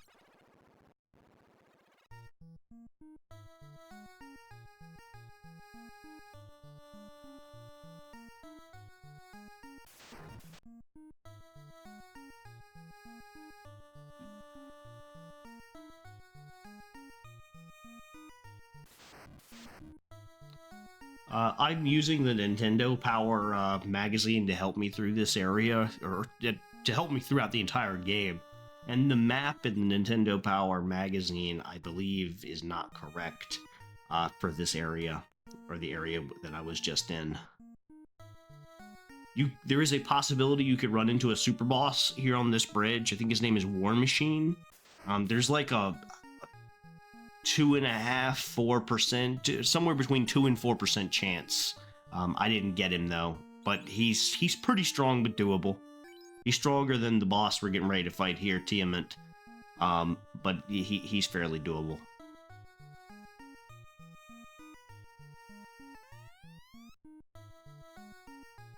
I actually messed up in this boss fight, but it's not that hard, so it didn't even really matter.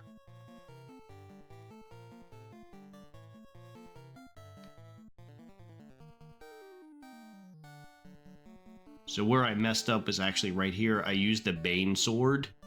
I should have just attacked him, or just focused on healing or something. But the White Mage in this fight doesn't really need to do much. It's going to be your attackers that damage him, and that's true for the whole rest of the game. Pretty much, Mike and Don are just support. Don can't do much, the Red Mage at this point, and the White Mage just is support. Leo and Ralph can just wreck everything, the fighter and the master.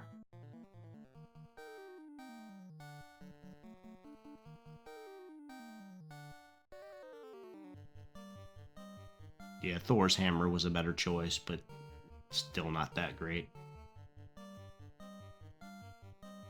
But the fight's really no big of, it's no big deal.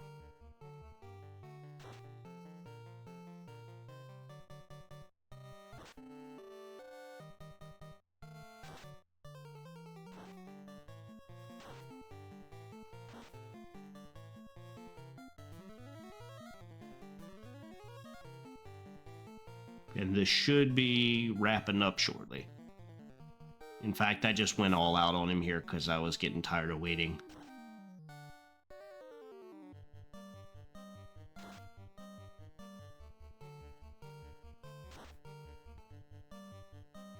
There we go.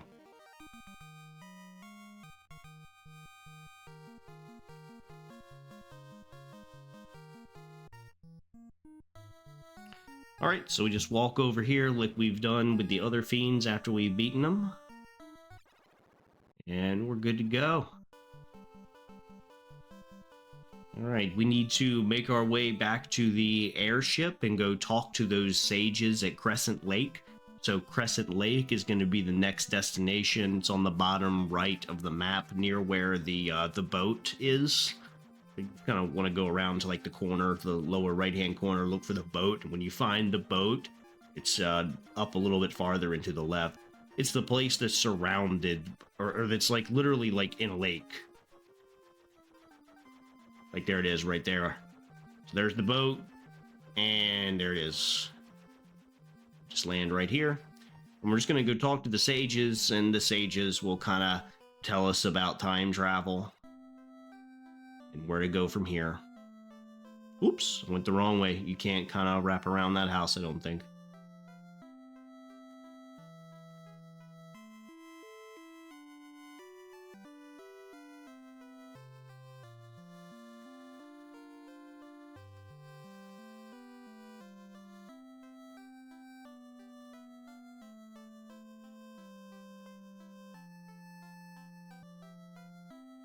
I went and talked to every one of these guys. I don't even really think it's necessary to talk to any of them, but that's where you find out, like, where you're really, like, supposed to go.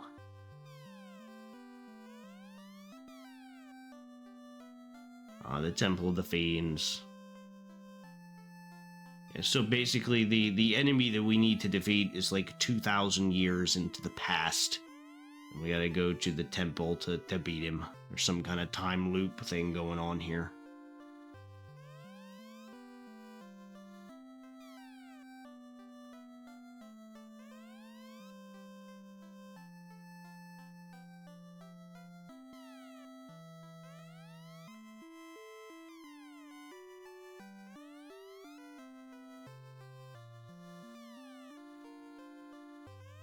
But we're about to go to the final dungeon of the game. At least I think it is.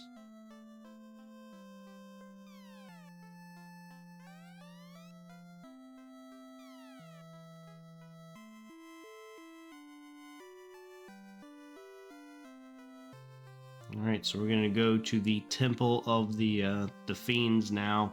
And again, stock up on health potions, pure potions, soft potions. But with the ribbons... So, I also, like I said a little bit earlier, that I didn't think the ribbon protected against poison. Well, like, now I don't know, because, like, I've had enemies use poison attacks on me, and they've been ineffective, or they've not poisoned me. So now I'm not so sure. Maybe it's bugged. Maybe it only works, like, half the time. There's a lot of weapons in this game that are bugged. Maybe that's one of them. I forgot to heal up. So, almost forgot. We're gonna make a pit stop. Yeah, before we go to the final area, we need to go back to the dwarf cave. So yeah, right here where I'm at is the dwarf cave. Almost forgot. We want to get the Excalibur, the most powerful sword for the warrior. So if you remember, there was a blacksmith here that I said in like the beginning of the game, like he builds swords and stuff. Well, if you give him this adamant that we had found, he will use that to build Excalibur, which is the best sword for the warrior in the game. So yeah, so there it is, Excalibur.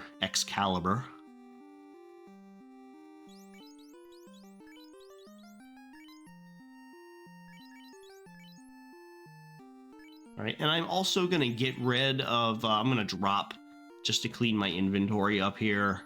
I'm gonna get rid of some of these weapons.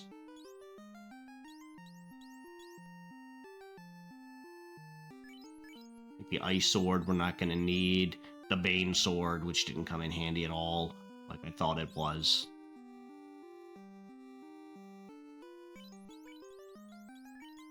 I'm going to give the Sun Sword to Don. I'm not going to equip it, but I'm just going to keep it kind of in his inventory just in case.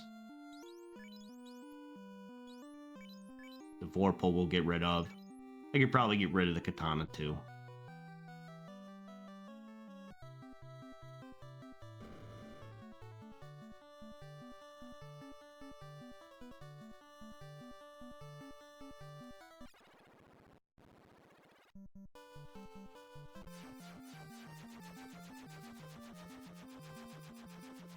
Alright, I need to rest up at an inn, so I'm going to park my airship right here just because I forgot to when we were at Crescent Lake. So I'm going to run in here real quick, rest up at an inn, and then we're going to go back to the Temple of Fiends and start going through the final dungeon.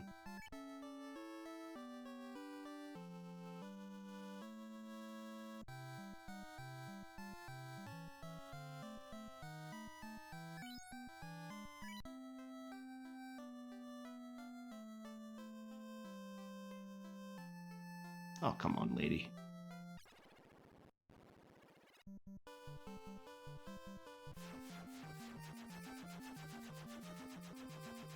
You'd think if I'm out here, like, saving everybody's life, the hotel people would let me stay for free.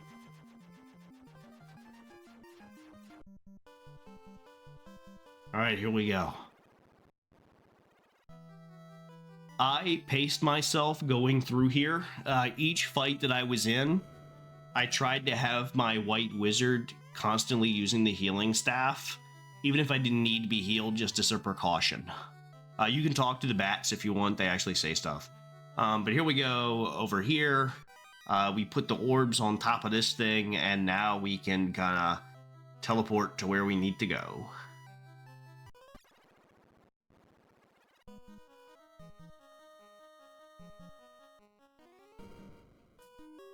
And the enemies aren't too bad, but I paced myself. Each fight, I was healing constantly. And sometimes if I had a bunch of enemies and I got down to just one enemy, I would delay the victory as long as possible so I could just keep using like healing items over and over and over again. And by healing items, I mean like the heal helmet, the heal staff, not like actual like health potions, but just using like the items in battle, and just dragging out the fights really long so I can continue using them.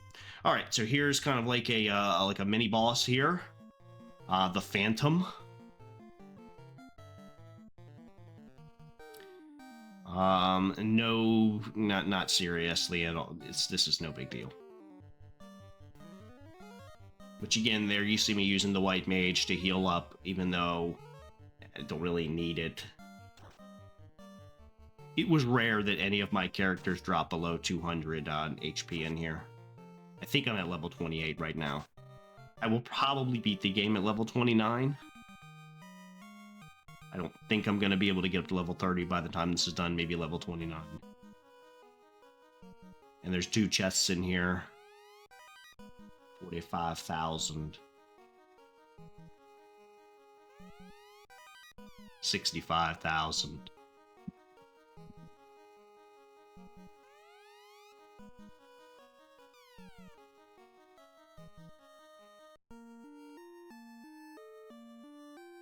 Yeah, I'm at level 28. And in order to use this, you have to use the loot.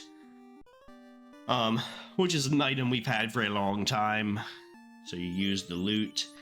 And now you can progress on. So we're on to the next level now.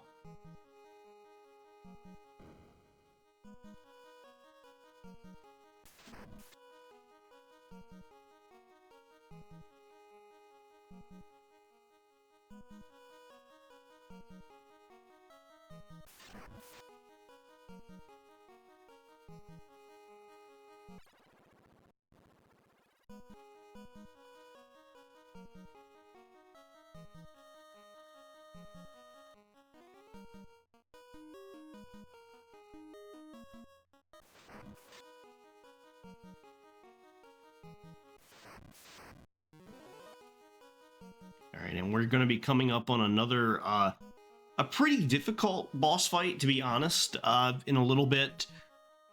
So you want to make sure that you try to, if you're using kind of like my trick of keeping everyone healed up by using those like healing items in battle, you want to, try to spam that stuff on this floor. Because you want everyone to be close to full health for this next fight. It's not that tough, it's just the guy he's not that hard to take down. He just has, he can use nuke. Here we go. Yeah, so he can use nuke, and he's going to use it on me, and it's going to wipe out a good chunk of my HP. But we really don't, I mean, you can take him out real quick. You just got to survive the nuke. Yeah, look at what happened to Ralph's HP and Mike. Holy cow. You know, that heal heal staff ain't gonna do much, but hopefully we can take him out real quick. Yeah, that's not that good. That does some serious damage. There we go. Yeah, so we can take him out quick, but he hits hard.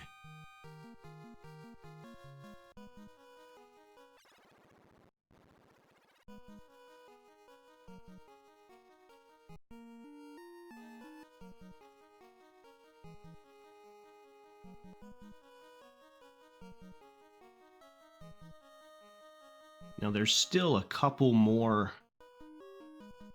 items to get here.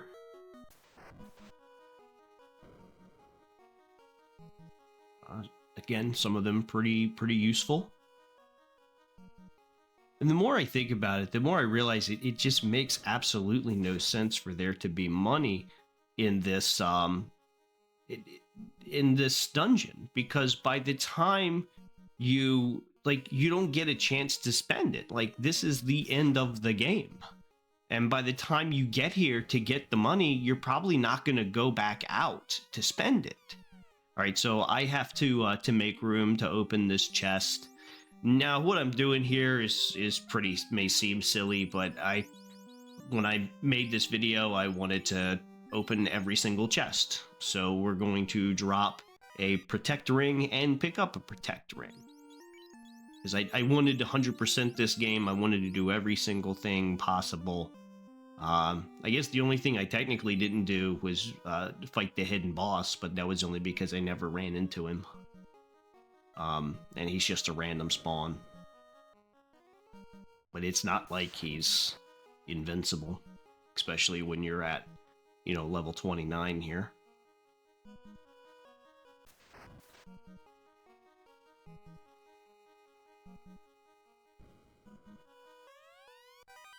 Another katana, which we don't need. I don't even think I bother dropping it.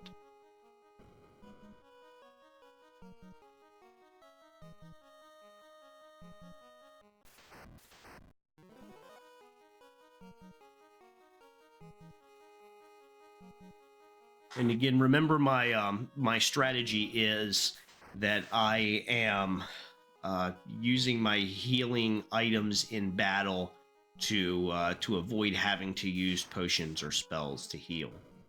Now, eventually that trick is going to stop working because I'm going to start to take damage quicker than I can actually heal. Okay, so here we go. We're going to drop the protect ring here because we're going to get a protect cape that we'll use in place of the protect ring.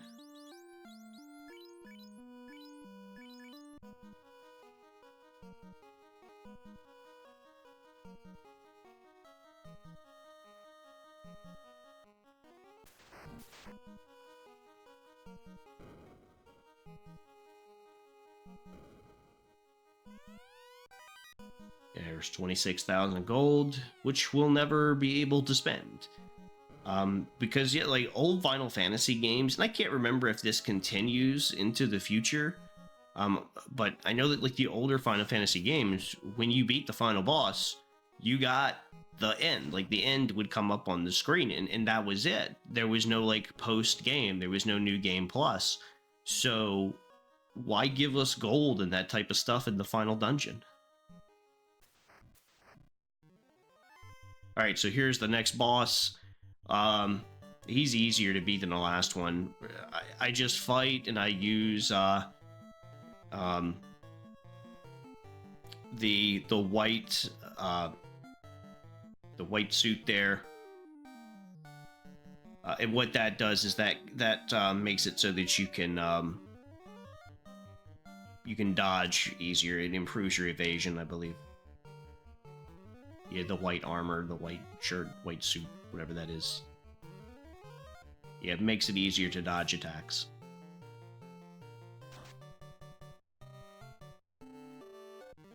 And there we go.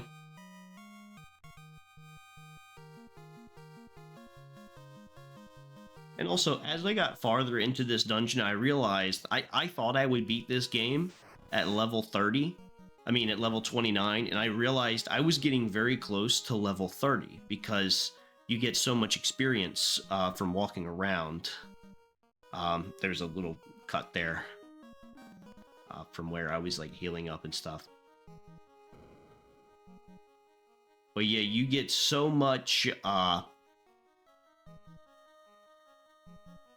experience.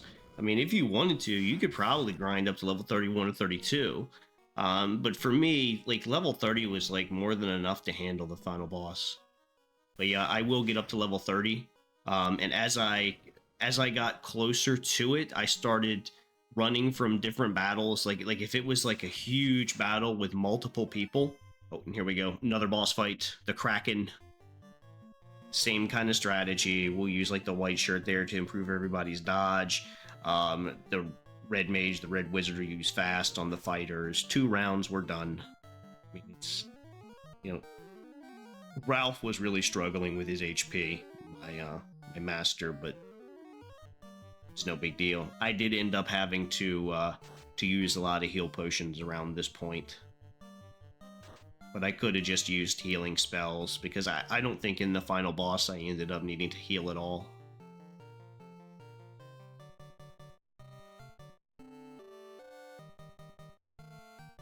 And I was debating here, but yeah, I used the healing staff. Which only, I think, does like 20, usually like 20 HP back.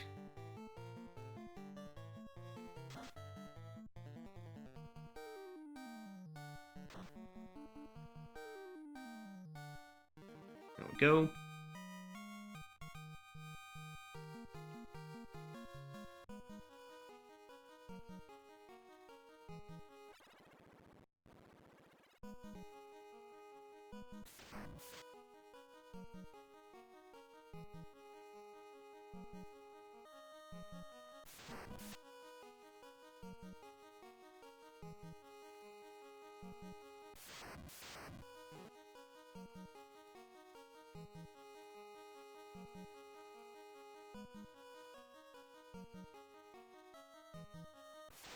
Now we got another good weapon coming up here. I was mistaken earlier when I said the Excalibur was the best sword in the game. It's actually the second best sword. There's another sword coming up right here. The Masumi. Or the Masmuni. Or the Masume. Whatever you pronounce it. Now the game expects you to put it with your fighter. And I thought about it, but then I was like, nah. I'm going to keep Excalibur on my fighter, my warrior, and I'm going to give the Masuni to my white wizard. And my white wizard with that Masumi, because that Masumi's so powerful, that white wizard, even though he's not like a physical attacker, is going to be able to do a decent amount of damage. Like, it surprised me, really, just how much damage he's able to do.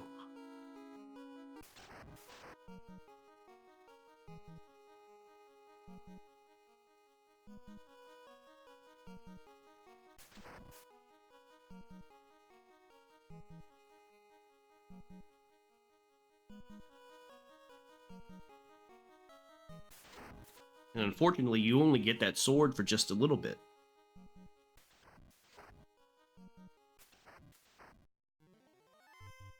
Here we go, Tiamat. Next boss fight. And I'm just using the same strategy I've used the last 2 bosses. Nothing to it at this point, you're so powerful. And I think it was right around here that I leveled up to level 30. Right before I got to this boss, I got up to level 30, I believe. And then I ran from every boss after this, because there's no point. I mean, not every boss, but every random encounter I just ran from after this, because there was no point. It's not like in one more floor, because the boss is literally like right around the corner. It's not like you're going to level up just really quick. So there's XP, and that money doesn't mean anything. So yeah, so after this, I just ran from every opponent I ran into, and it wasn't that many. Like, this game's gonna be over in less than 10 minutes now.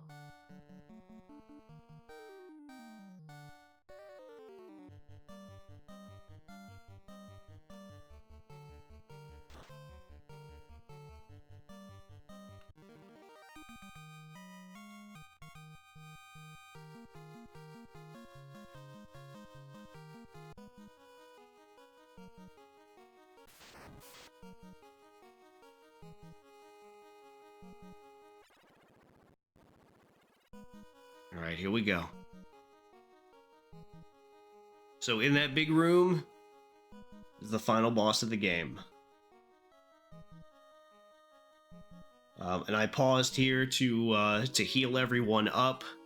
Also, I am going to switch that Matsumi. I thought about it, and I'm going to give it to my Red Mage instead, because in this fight, my White Mage is going to be mostly focused on using the Fade attack and healing if I have to. So I'm going to give the Masumi to my Red Mage. So when my Red Mage gets done casting Quick on everyone, then he'll be able to do a little bit of damage himself. So the final boss of the game is Garland, who I believe was like the first boss that we faced in the game. I think when we rescued the princess in the beginning. So everything kind of came full circle.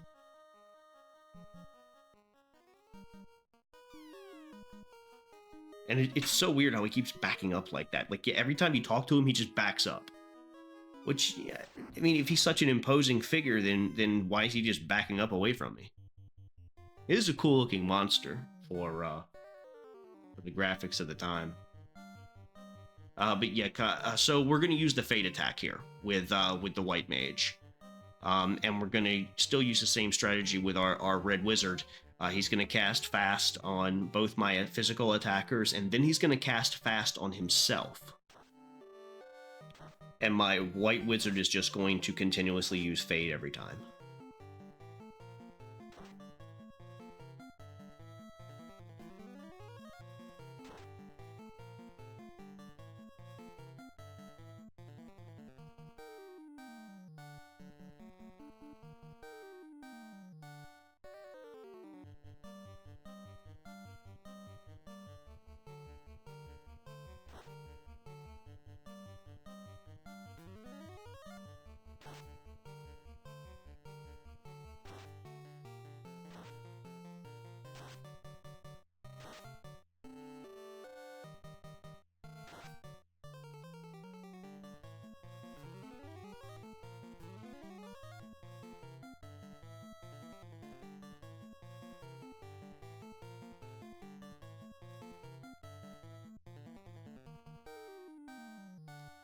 And yeah, there's not much strategy to this. I mean, that is the strategy. Yeah, he should be going down very quick. I did not even need to end up healing because my characters were so strong and so well equipped at this point. See, I believe having the ribbon makes it so you don't have to worry about anti-ice here. And that's all she wrote. And it takes an annoyingly long time for him to fade away here. Like the screen shaking and he's just slowly decaying, and it was cool for like a second, but then it just took forever.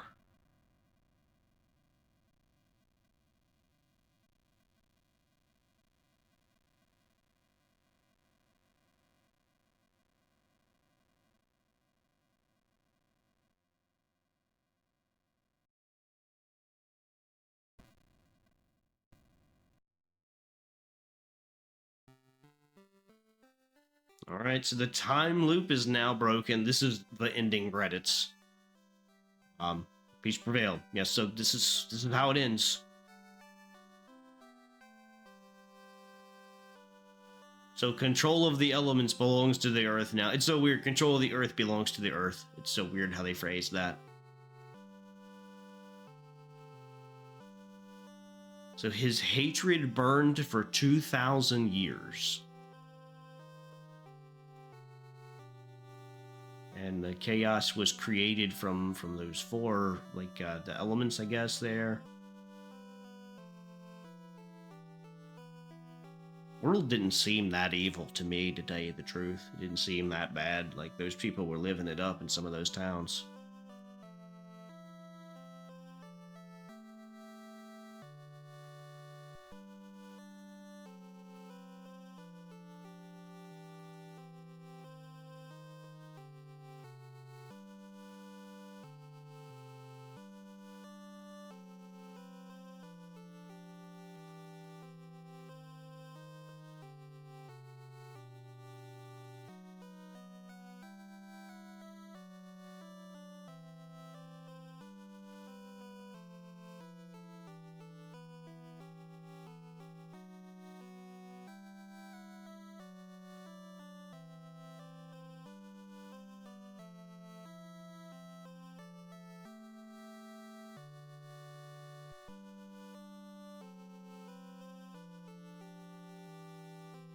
four chose to become one force and fight against the four evil forces.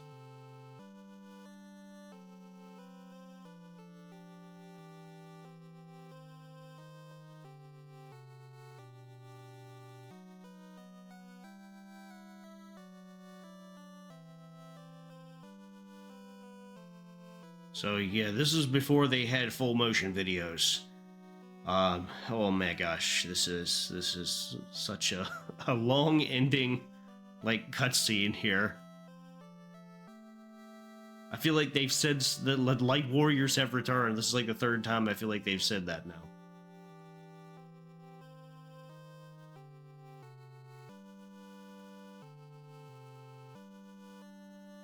And you can't skip through this.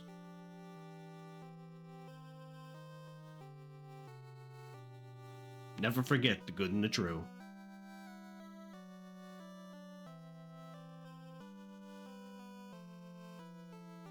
Never turn the four powers to the dark side. I wonder if this sounds so silly because it's a translation thing. Because it sounds like some epic story that, like, a middle school kid would write.